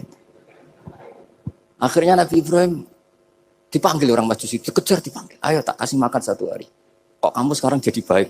Habis ditegur Tuhan. Terus kata, ahakada yu'amiluni. Apa seperti itu Tuhan memu'alamalai saya? Ya na'am. Akhirnya Islam orang Majusi. Jadi itu lagi-lagi ilmu. Jadi yang dikatakan ilmu itu nyuwun sewu satu teori atau kalimat atau apa saja yang menjadikan kita ini pakem. Meskipun pakem itu kadang sulit diterima orang-orang khusyuk. Orang khusyuk itu ya nyuwun sewu ada sisi nakalnya. Makanya Mbah Mun sering kayak jargon masyhur itu. Zada khusyuan, zada jahlan, tambah khusyuk tambah bodoh. Bukan bodoh dengan makna salah itu enggak. Memang kadang terus anti ilmu. Misalnya gini, ini contoh yang karena saya ini mengkhidmati ilmu, saya beri contoh yang urusan ilmu. Ada orang sujud diinjek orang fasik, kepalanya diinjek orang fasik. Terus si orang yang sujud tadi ini ada di Sahih Muslim juga ada di Ihya. Wallahi la yaghfirullahu laka. Pakai sumpah, wallahi la yaghfirullahu laka. Allah langsung mewahyukan ke Nabi fi hadzal zaman, fi tilka zaman atau fi dzalika zaman. Man dzalladzi yata'alla alayya alla aghfira li fulan qad ghafartu lahu wa ahbattu amalak. Katakan ke orang itu, siapa yang mencatut nama saya yang hanya berstatus tidak memaafkan. Itu enggak fair. Saya ini Tuhan kok bisa yaghfir, bisa yu'adzib. Kok sifat saya tinggal satu yu'adzib itu gimana? Dicatut separuh itu Allah tidak terima. Tapi kalau kita baca Quran, saya ini sama orang fasik ya benci. Saya ini orang soleh, setidaknya pura-pura soleh lah. Karena di depan para kiai ini. Tapi mau tidak mau. Ketika Allah mensifati dirinya tentang orang munafik gimana? Wa yu'adzibal munafiqina insya'a au jatuh. Itu cocok tidak cocok. Potensi memberi tobat itu ada. Meskipun sama kalau orang munafik, tapi ya tetap bacanya wa yu'adzibal munafiqina ya insya'a au jatuh. Rasulullah kayak apa bencinya dengan Wahsy karena qatilu Hamzah. Tapi Nabi tunduk sama konstitusi Quran. Laisa laka minal amri syai'un aw yatuba alaihim aw yu'adzibahum. Akhirnya Allah malah memberi tobat sama qatilu Hamzah yaitu Wahsy. Ini pentingnya baca lagi. Kalau kita tidak baca hanya khusyuk saja, tidak baca, pasti sama orang yang menginjak orang sujud tadi, yang nginjak pasti salah enggak dimaafkan. Bongso pasti. Pertanyaannya adalah, betulkah Allah punya sifat satu yaitu yu'adzib? Makanya kalau kita baca, misalnya baca Quran, walillahi mulkus samawati wal ard, ya sudah, yaghfiru liman yasha wa yu'adzibu man yasha. Kalau nuruti rasa kita, ya inginnya ke kita, yaghfir, ke orang lain yu'adzib. Tapi Tuhan kan nggak terima, saya ini Tuhan kok didikte makhluk saya ini gimana? Nggak bisa. Sehingga ya ini lagi-lagi ilmu. Makanya saya cocok, nggak cocok itu suka baca. Saya suka sekali baca, mulai ulama dulu, ulama modern, setengah dulu. Mulai ulama yang kedunian sampai setengah kedunian. Suka. Saya dulu tuh gak suka uang. Karena saya memang tadi, mbah-mbah saya dari bapak itu wali Mas Nadif. Kalau tadi Mas Nadif jujur, mulai Mbah Soleh itu suka bully mertuanya. Jadi saya alhamdulillah dia jujur. Jadi Mbah Soleh itu menantunya Raden Asnawi. Itu ya bully-bulian sama ini terus ditiru beliau ini. Itu gak suka sebenarnya. Saya itu ya pokoknya tadi kalau orang daftar wali itu kan gak suka sama. Karena mereka nangis ketika Allah ngendikan wa akridu wa atau ayat-ayat anfiku atau orang baik disifati wa akridu wa qardan hasanah. Itu hadal khitab li ahlil jiddi was sarwah. Ini khitab untuk orang kaya. Kalau isin Gusti jenengan nampen ngongkon infak kok kalau diinfaki. Jenengan nampen ngongkon ngamal kok kalau di ngamali. Jadi maka yuhibbunal mal, mereka tidak suka harta.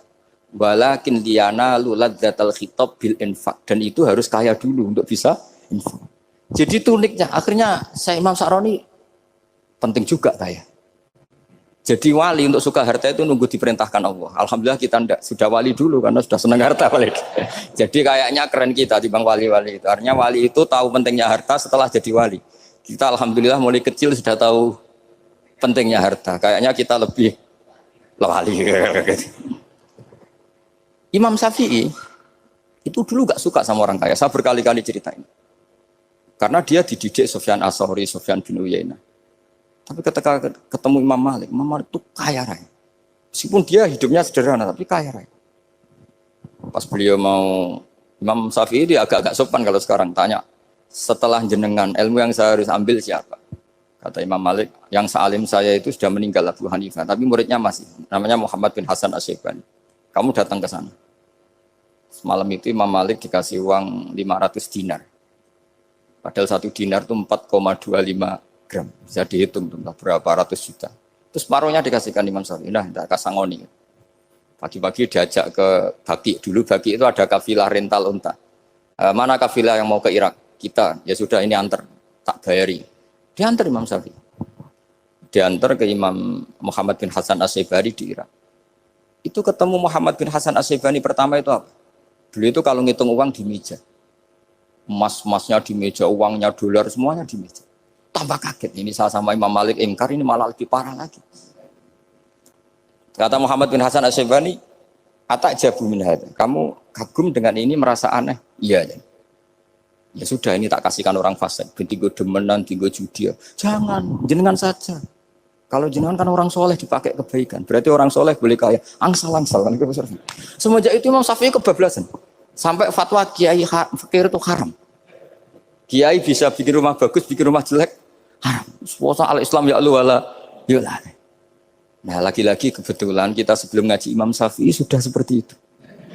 Jadi ini justifikasi. Lagi-lagi itu ilmu. Seorang lagi-lagi itu ilmu. Akhirnya saya baca kitabnya Imam Sa'roni namanya Al-Minanul Kubro. Itu beliau cerita wa mimma manallahu alaihi. Kesannya kayak orang sombong. Tapi sebetulnya yang sopan itu yang sombong karena Imam Sa'roni kan bilang, kamu harus memaklumatkan diri kalau antum minal ulama il amilin. Kamu termasuk ulama yang amilin. Terus ditanya sama orang-orang, bagaimana kalau nyatanya ndak? Kamu tadi subuh sholat, iya saya sholat.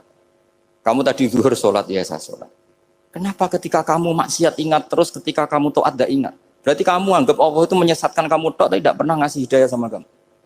Pas delok rondo ning dalan kok maksiat, bar sholat atau syukur, bar zuhur atau syukur berasa. Berarti kan nyifati Allah, hari ini Allah ngasih saya maksiat. Sementara lupa kalau Allah ngasih sholat zuhur, sholat asar, sholat maghrib, sholat. Oh sudah di situ al-Minanul Kubro, pokoknya orang itu soleh semua. Nah saya itu termasuk orang yang didikte oleh kitab, terbentuk oleh kitab Al-Minanul Kubro. Jadi di situ hidup itu enak semua. Makanya saya itu masih ingat dialeknya dua orang alim. Nggak berusaha sebutkan, ini agak sensitif. Karena ceritanya itu ada anaknya kiai mau nyalek. Karena dia anaknya kiai tanya, Mbah, dalilnya nopo nanti yang kepingin jadi jabatan, mencari jabatan itu sah. Kalau yang jawab tak sebut gak apa-apa namanya. Jawabnya Mbah Mun, oleh gak apa-apa. Nabi Yusuf juga ada jabatan. Terus beliau baca, qalat alni ala khuzainil ardi inni khafifun alim. Nabi Yusuf juga ada jabatan. Ya Rabbi. Didebat sama orang alim. Itu Nabi Yusuf, syariatnya itu mansukhoh di syariati Rasulullah Muhammad SAW. Setelah tamunya pulang, Mbah Mun dibantah gitu. Dari Mbah Mun gini, bilang, anut kiai wae oleh pemenang anut Nabi. Sama ingat kalimatnya. Anut kiai wae oleh pemenang anut. Artinya Nabi Yusuf kan minta jabatan ij'alni ala khuzainil ard. Jadi akhirnya semenjak itu fikih-fikih ilmu tadi saya ulang lagi. Akhirnya saya cari, termasuk saya disuruh bangun. Saya golekno dalile nak wong soleh kok oleh jabat. Katanya wong dalil kok diorder saya ya sempat. Ternyata saya cari-cari ya tadi am yahsudunan nasa alama atahum wa min fadlillah faqad ataina ala Ibrahim alkitab wal hikmata wa atainahum mulkan azim. Keluarga Nabi Ibrahim di antara sifat yang disebutkan Allah adalah dikasih mulkan azim. Sebab itu akhirnya kiai Indonesia itu mazhabnya Syafi'iyah semua. Politik ya kerso, jabat ya kerso, proposal ya kerso. Saya ini, maksud saya ini yang menyelamatkan ilmu. Kalau orang khusyuk pasti gedeng. Kiai kok gelem proposal, kiai kok para pejabat. Tapi orang ilmu setuju. Nah saya nggak tahu setujunya itu bawaan ilmu apa bawaan nafsu tadi itu yang mulai saya data. Nah kalau saya kan bawaan ilmu saya baca. Itu bedanya saya dengan Mas Nadif jadi bawaan baca. Karena kemarin saya dibully habis-habisan di Kudus. Saya tidak punya kesempatan bicara di menantunya Neng Mu'ah ya. Wah ini kurang ajar betul orang ini kata saya. Tapi saya nyari sisi positifnya. Kalau saya dibully kan saya madlum. Orang madlum gampang jadi wali. Yang dia bully berarti zalim ya sudah berarti wali saya. Gitu. Nah supaya dia juga wali sekarang tak bully supaya impas gitu. Jadi ini nolong beliau. Jadi saya 22 hari itu kalau habis subuh ke rumah sakit. Tapi kalau asar pulang ngajar. Ya begitu terus. Karena mbah-mbah saya itu sukanya ilmu Masya Allah. Karena ilmu itu penting. Apapun pakemnya para wali itu kalau diingatkan secara ilmu itu terus kayak runtuh. Saya berkali-kali mencontohkan. Dan itu valid, data itu valid. Sufyan bin Uyainah itu orang yang khusyuknya Masya Allah. Gurunya Imam Syafi'i, gurunya Imam Malik. Itu beliau menceritakan dalam kitab Khilyatul Auliya. Nabi Isa itu senengannya itu ceria sekali. Nabi Yahya itu senengannya bersengut, abusan, suka kayak takut akhirat, takut penyakit. Tapi bukan takut corona, enggak ya jelas kan. Saya akhir-akhir ini fatwa, sekarang jangan baca Uwais Al-Qarani, tapi Al-Qarni. Meskipun saya tahu ada yang baca Qarani di kitab-kitab, ada yang baca Qarni. Tapi sekarang wajib dibaca Al-Qarni sementara. Sekali dibaca Al-Qarani itu nisbatun ilah. Iya, jadi makanya ini untuk sementara dibaca, ngikuti yang baca Uwais Al-Qarni. Meskipun di sarah-sarah, apa bifathir ra' wakila bi sukun, ya sudahlah sekarang harus ijma' dulu. Al-Qarni ya, karena kalau Al-Qarni itu akhirnya Nabi Isa ditegur sama Nabi Yahya. Mali aroka dohikan ka'annaka ta'manu min makrillah. Saya melihat kamu kok suka tertawa, seakan-akan kamu merasa aman tidak kena azabnya Allah. Nabi Isa akhirnya balas tanya, Mali aroka abisan ka'annaka tai'asu min rahmatillah, taknatu min rahmatillah. Kowe mbesengut wae koyo dunia orang rahmat, anane corona tok. Padahal ya ono mangan, ono guyon, ono nikmat. Dan itu figur besar, akhirnya kita tahu.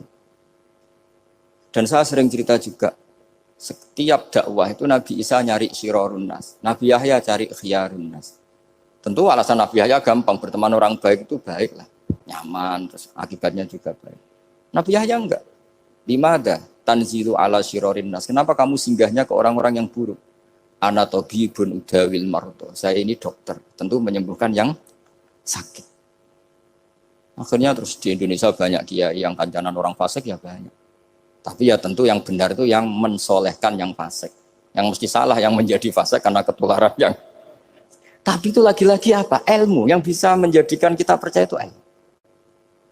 Saya tuh suka sekali baca kitab yang berbeda. Saya sekarang baru belajar kitab orang-orang Hanafi. Orang-orang Maliki. Saya kemarin dikirimin hadiah oleh keluarga Pak Kures. Ada tanda tangannya Pak Kures dari Habib Ali, dari keluarga beliau. Ciri kitab namanya itu Sarah Bukhari. Yang dikarang orang India, orang modern. Anwar ya. Kiai Anwar Shah, orang-orang India ya orang sekarang.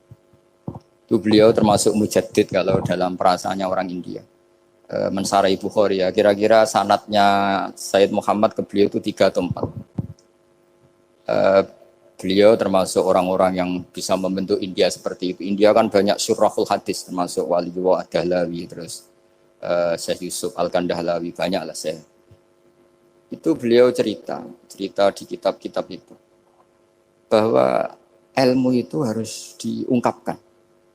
Terus beliau cerita banyak tentang kewalian. Sampai dalam cerita kewalian itu unik. Dan terus kayak jadi wali itu gampang sekali. Ya diantaranya itu wali itu mau modal rasido. Sab'atun yudhilluhum wa fi dhillihi wa maladhilla ila dhillihi. Itu diantaranya itu. Wa rajulun da'athu imra'atun datu jamalin wa mansibin. Faqala inni akhafu. Mau modal gak sido.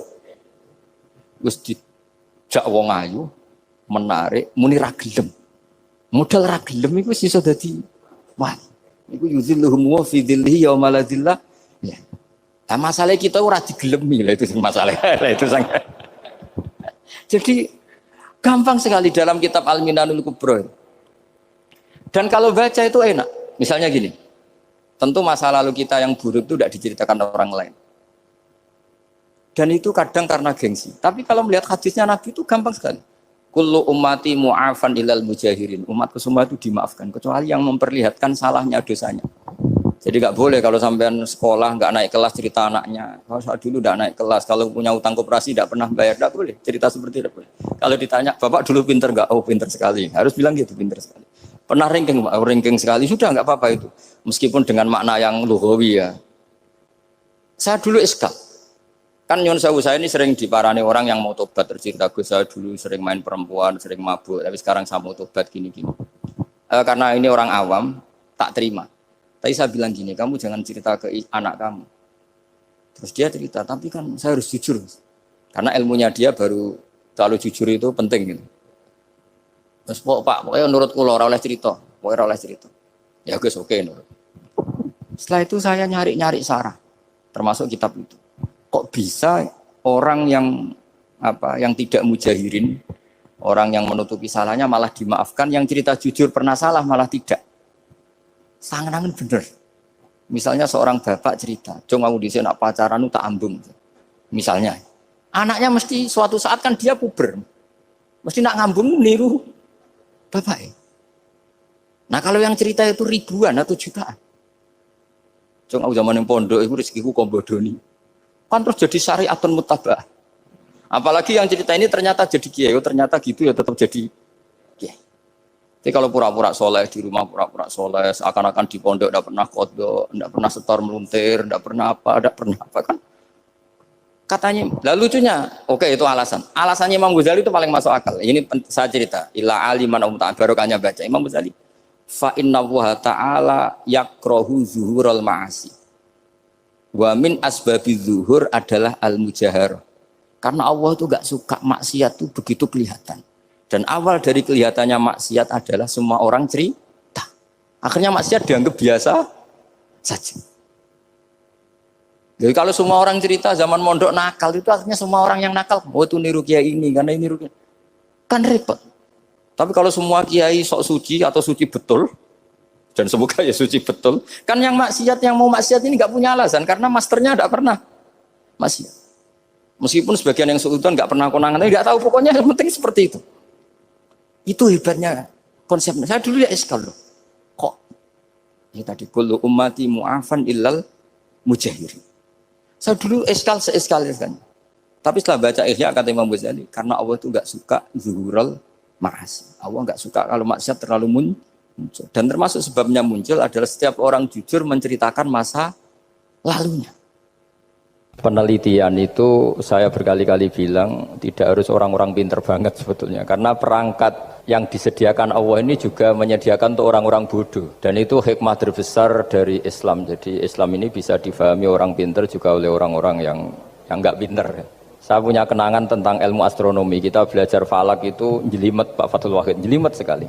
Ketika ada perdebatan misalnya awal Ramadan itu Ahad sama Senin. Saya lagi misalnya Ahad, Minggu sama Senin. Karena kita ini di pesantren kalau bilang Minggu itu kadang dilarang, harus bilang Ahad.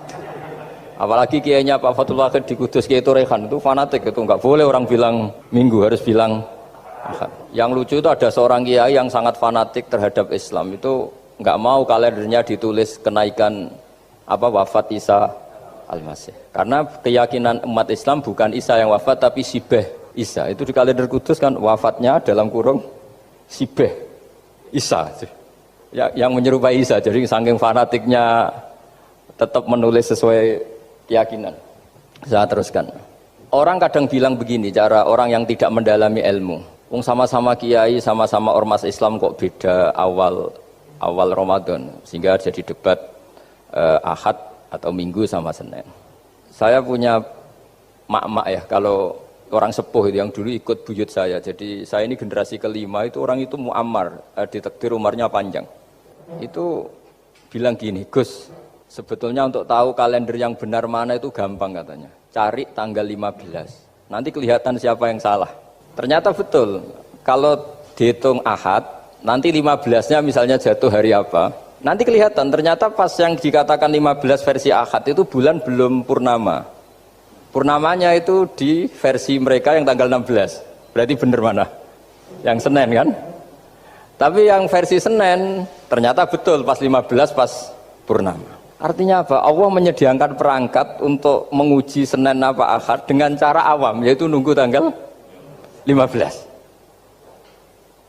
Artinya gini, kata siapa yang tahu itu hanya orang pinter gitu. Orang awam juga bisa tahu. Karena agama ini milik bersama, ya milik orang pinter, milik yang tidak pinter. Sehingga dalam pola-pola Islam, di antara madhab Syadzili, madhab Thariqah Naqsyabandiyah, itu beliau di antara kampanyenya gini, kata Thariqah Naqsyabandiyah. Thariqah kami ini, yastawi fistifadatiha ar-rijalu wasibyan. Popularitas Thariqah saya, mudahnya difahami ini, antara orang pinter yang sudah dewasa sama anak-anak kecil ini sama. Kenapa demikian? Kalau dalam filosofi kebenaran itu ada pepatah, fa innal haqqa adharu min syamsi dhahirah. Kebenaran itu lebih jelas ketimbang matahari di siang hari. Sehingga mereka dengan mudahnya mensifati Allah misalnya az-zahir, zat yang begitu jelas.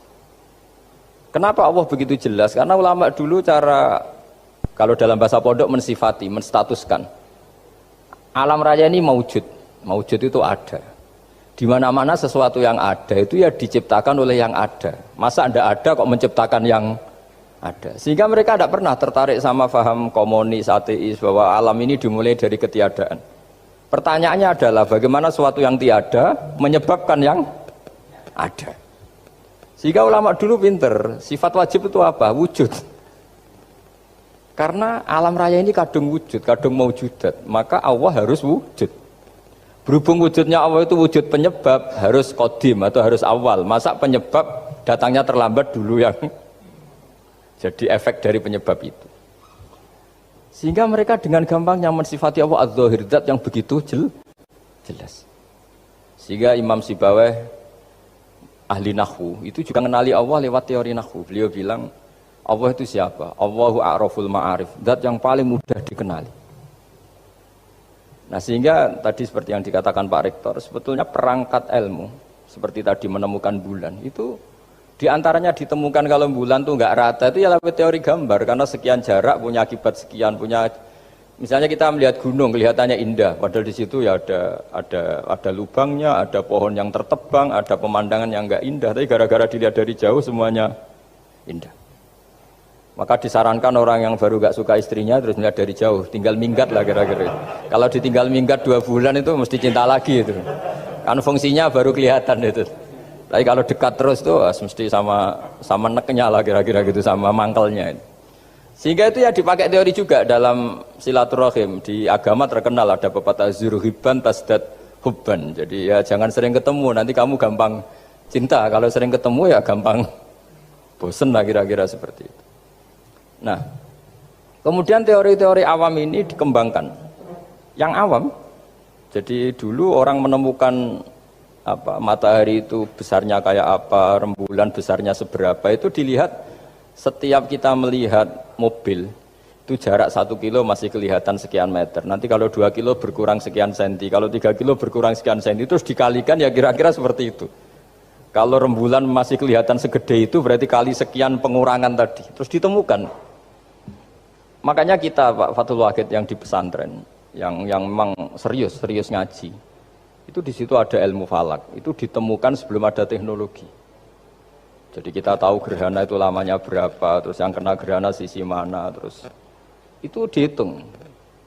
Karena dari dulu sains, ilmu itu di atas teknologi. Jadi kalau keyakinan kita di pesantren, teknologi itu hanya menyumbang nggak sampai 30%. Jadi orang bisa menemukan pesawat misalnya itu karena melempar batu, kalau masih ada tekanan batu itu tidak akan jatuh. Padahal batu itu tidak ada mesinnya, asal ada tekanan dia tidak jatuh. Terus dihitung kecepatan berapa yang menjamin sesuatu itu tidak jatuh. Hanya ditemukan pesawat meskipun mau landing harus tetap banter, karena kalau tidak banter jatuh. Itu dihitung, artinya dari sains dulu baru ditemukan teknologinya untuk gimana supaya tetap kecepatan sekian itu ketika mau landing. Nggak boleh pesawat direm, kalau direm ya jatuh, karena tadi seperti batu dilempar dia nggak jatuh ya kalau masih ada tekanan. Sehingga instrumen itu ditemukan juga di bab tauhid. Saya punya kitab namanya Hasyiatut Turmusi, dikarang ulama top Indonesia namanya Syekh Mahfud At-Turmusi.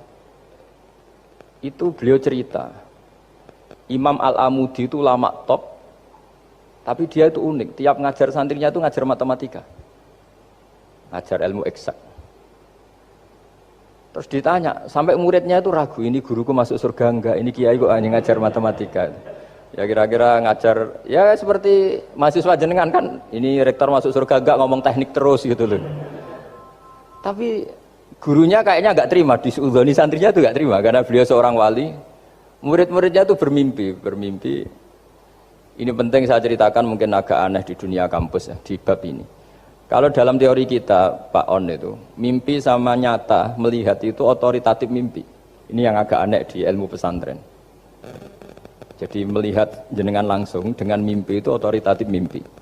Karena mimpi, ru'yal mukmin dijamin oleh Rasulullah sama dengan 46 juz'un minan nubuwah. Jadi persennya itu besar sekali, 46% dari juz'un minan nubuwah, otoritatifnya. Nah tentu tidur yang benar. Logikanya gini, kata-kata kitab-kitab menjelaskan. Orang kalau melihat langsung itu pasti terpengaruhi oleh cinta atau tidak cinta, senang atau tidak senang, sedang butuh apa enggak. Jadi kalau saya sedang butuh dengan Pak Rektor itu melihatnya dengan penuh harapan. Jadi kalau saya sakit mau mati itu senang lihat dokter karena ini harapan, Rektor nggak ngefek gitu kan gitu. Tapi kalau saya politikus ngelihat ketua partai itu lebih respect ketimbang melihat dokter.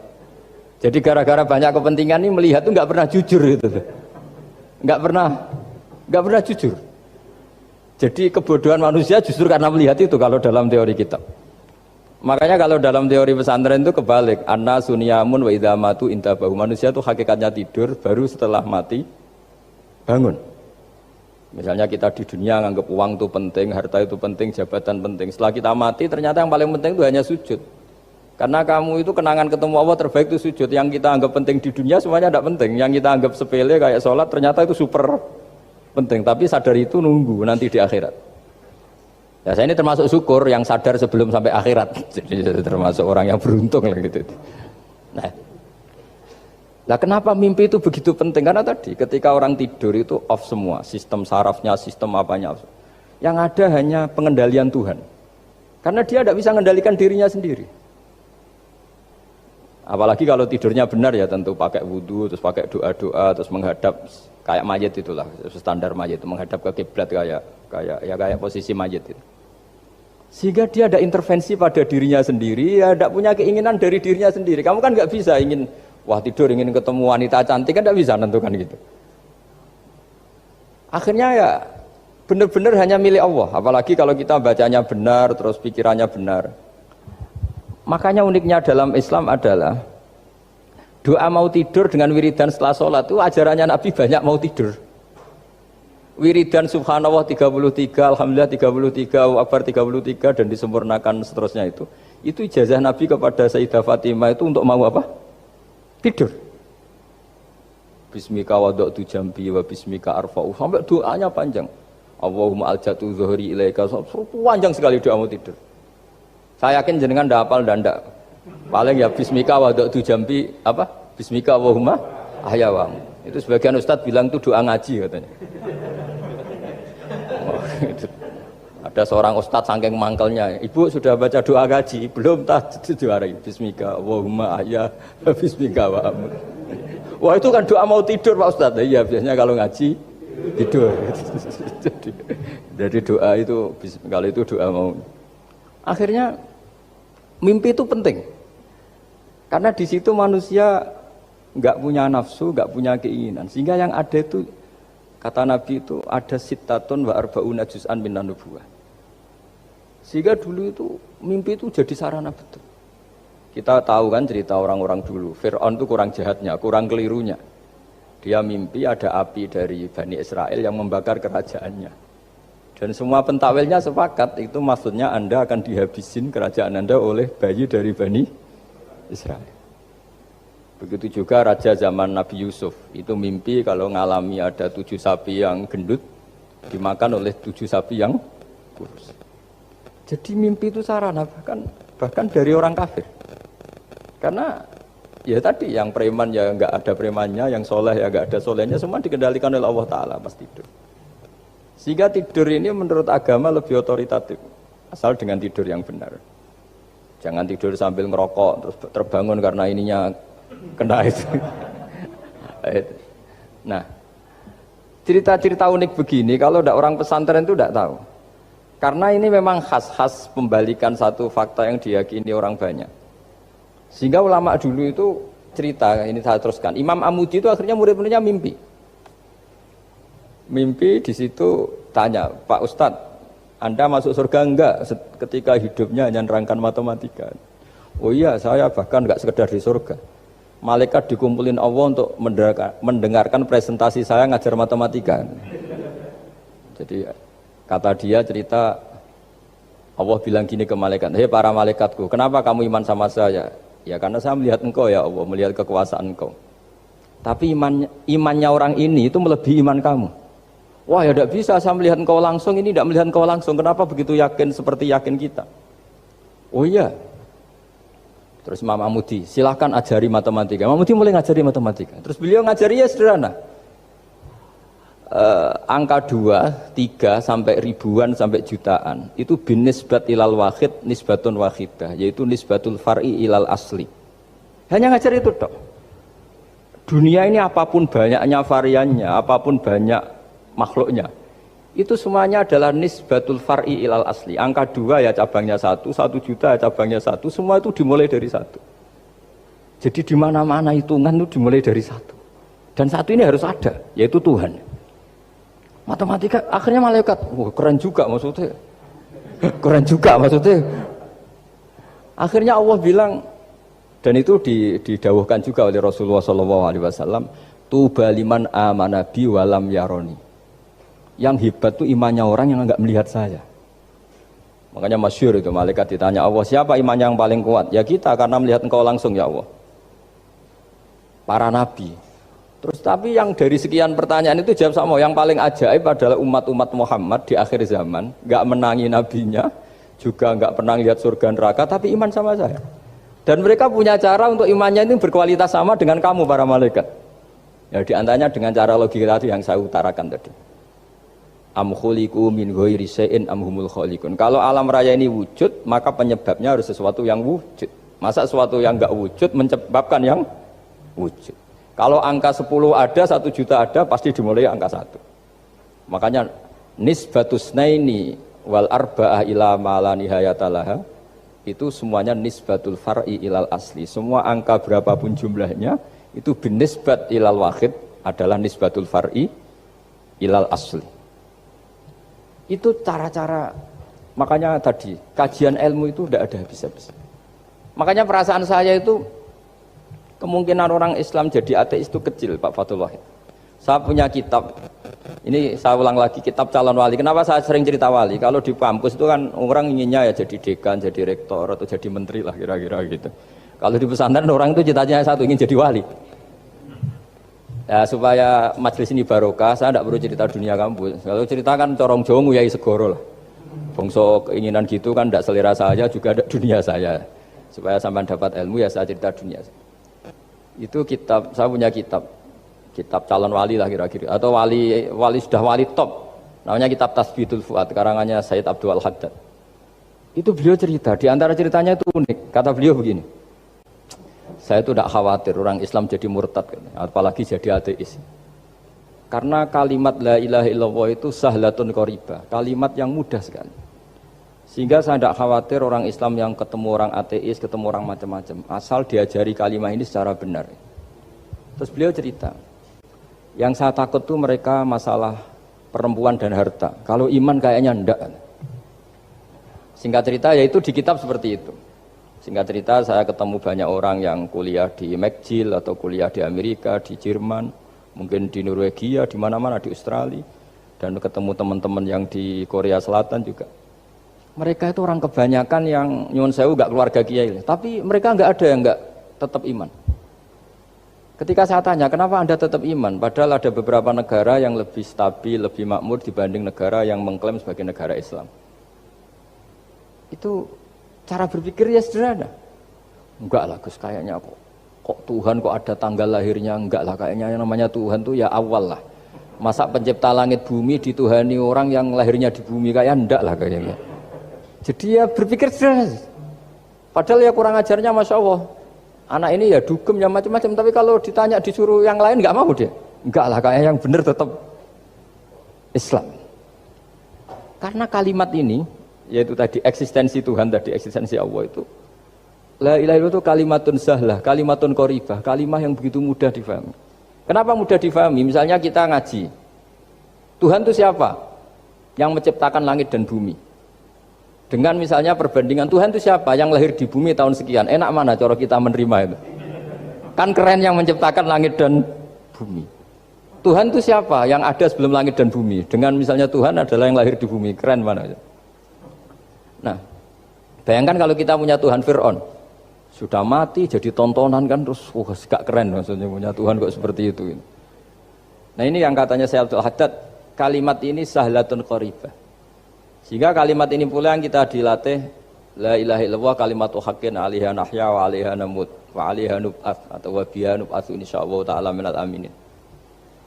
Nah, saya sebetulnya tadi datang itu tidak ingin menjelaskan ini, tapi tadi kata Pak Fathul Wahid, ilmu itu kalau dikaji tambah hari tambah mudah, karena perangkat untuk menemukan bulan itu misalnya enggak rata itu gampang sekali. Pakai teori pemandangan ya bisa, pakai teori gambar juga bisa. Kalau teori pemandangan tadi, kalau kita bisa melihat mobil 2 meter masih kelihatan 2 meter, itu dengan jarak berapa masih orisinil seperti itu. Tambah jauh, tambah tidak kelihatan, tambah jauh. Nah ternyata setelah 5 kilo misalnya tidak kelihatan. Berarti untuk jumlah 2 meter hilang per 5 kilo. Nah berarti kalau bulan masih kelihatan segitu, berarti jarak kita dan bulan kira-kira sekian ribu kilo itu bisa dihitung, itu tanpa teknologi. Makanya sebetulnya teknologi itu nyumbang itu nggak sampai 30%. Yang paling banyak ya sains tadi, pengetahuan itu yang kayak tadi orang menemukan pesawat itu kontribusi terbesar tetap pengetahuan. Misalnya pesawat dari bahan ini kalau kecepatan sekian kena angin pecah enggak, tetap pengetahuan yang menopang itu. Teknologi kan paling mengantar supaya pesawat kecepatan sekian didorong mesin sekian dengan apa begitu.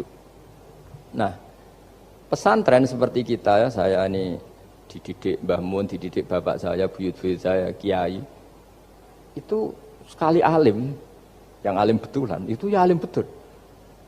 Ya karena memang yang repot nih nyuwun sewu yang agak-agak dukun itu ya ribet itu. Penting rambutnya gondrong, terus terkenal gak pernah mandi, terus nanti ada orang tertentu tertarik minta doa, ini yang ribet ini, susah ini sertifikasinya susah ini karena. Tapi kalau kita ini di pesantren yang coro sertifikasinya jelas. Jadi berani jadi Gus harus bisa baca Mu'in gitu, berani jadi Kiai harus bisa baca Wahab. Aturan mainnya jelas kalau di ini. Yang repot tuh yang sebagian itu aturan mainnya tidak jelas, terus promosinya itu pernah datangi menteri loh, pernah datangi, wah ya ribet kalau ukuran keren tuh didatangi apa? Menteri atau pejabat. Saya teruskan ya, karena ilmu itu harus menyelamatkan kita sampai di depan Allah Subhanahu wa Ta'ala. Nah, ketika kita menyifati Allah itu az-zahir, zat yang begitu jelas. Itu kalau kita kan kok begitu jelas padahal nggak bisa dilihat, terus kita sendiri tidak pernah melihat. Tapi eksistensi Tuhan sebagai Tuhan, yaitu al-wajibil wujud, itu jelas sekali karena nggak mungkin suatu yang wujud diciptakan oleh yang tidak wujud. Kenapa harus awal? Masa pencipta datangnya terlambat? Terus juga harus bakok itu abadi atau al-akhir kalau dalam bahasa Quran. Masa zat yang superior kemudian kalah sama yang diciptakan? Berarti nanti ada kekuatan besar yang mengalahkan Tuhan. Ya kan ya aneh, kekuatan ini dalam kendalinya kemudian Allah kalah kan tidak mungkin. Makanya disebut al-akhir. Allah pasti tidak ada yang mengalahkan. Terus diantaranya lagi disebut qiyamuhu binafsihi. Kalau dalam bahasa Quran disebut al-qayyum. Zat yang berdiri sendiri. Gak boleh Tuhan butuh yang lain. Kalau butuh yang lain berarti bergantung pada yang lain. Dan gak usah jadi Tuhan lah kalau masih butuh yang lain. Sehingga karena kekuatan ini, saya ulang lagi, karena kekuatan ini, ketika anak-anak mahasiswa kuliah di Jerman atau di Swiss, di negara-negara yang lebih bahagia ketimbang negara yang mayoritas Muslim, itu mungkin mereka tertarik sama sistem negara itu karena ada jaminan sosial ini. Tapi nggak pernah tertarik sama Tuhannya negara itu. Karena dihitung-hitung tadi Tuhannya mesti keren kita gitu. Jadi, nah ini cerita ke saya Abdul Haddad. Kata saya Abdul Haddad, kamu tidak usah khawatir lah umat Islam murtad atau jadi ateis gitu. Karena penjelasan tauhid Islam itu begitu jelas. Jadi by design manusia itu pasti nerima tauhid kira-kira gitu. Jadi ini pentingnya adz-dzahir. Jadi Allah itu begitu apa? Jelas. Tapi Allah juga mensifati dirinya al-batin. Nah, al-batin itu gak mudah dikenali. Kenapa? Karena tubuh kita desainnya ini profan. Tubuh kita tidak sempurna, rentan. Nah, tentu sesuatu yang gak sempurna ini tidak bisa melihat zat yang super apa? Sempurna. Kita bisa rusak sementara Allah tidak. Nah karena alasannya tubuh kita ini didesain untuk rusak, maka di surga itu keyakinan para ulama orang bisa melihat Allah karena desain tubuhnya sudah dirubah dari desain profan menjadi keabadian, sehingga di sini saya akan melihat. Itu pun tetap min ghairi kaifin walan hisorin, tetap ya bisa melihat, tapi corong Jawa itu keceluk melihat, tapi tidak sampai faham. Karena bagaimanapun Allah itu la tudrikul absor wa huwa yudrikul absor. Bagaimanapun Allah itu laisa kamitslihi syai'un, tidak ada padanannya. Jadi makanya Allah punya sisi adz-dzahir bisa dikenali sekali. Kenapa? Ya tadi nisbatus naini wal arba'ah ila ma la nihayatalaha itu nisbatul far'i ilal asli. Saya punya kitab Pak Fathul Wahid, diajar Mbah Mun dulu, kitab Al-Husunul Hamidiyah. Itu yang ngarang itu ya kayak kelihatan ngawur, tapi ngawurnya orang alim. Jadi di situ ada gambar, gambarnya itu nggak jelas. Mungkin pengarangnya juga nggak bisa gambar kayaknya. Wah bulat, benang bulat ada, gambar gunung ada. Gambar yang tambah ngawur ya banyak sekali. Gambarnya itu nggak ada yang jelas. Tapi dari nggak jelas itu beliau bilang gini, gambar yang bulat ini, yang nggak jelas ini, tetap kamu punya rumus kan? Itu dimulai dari satu titik. Mau gambar gedung tingkat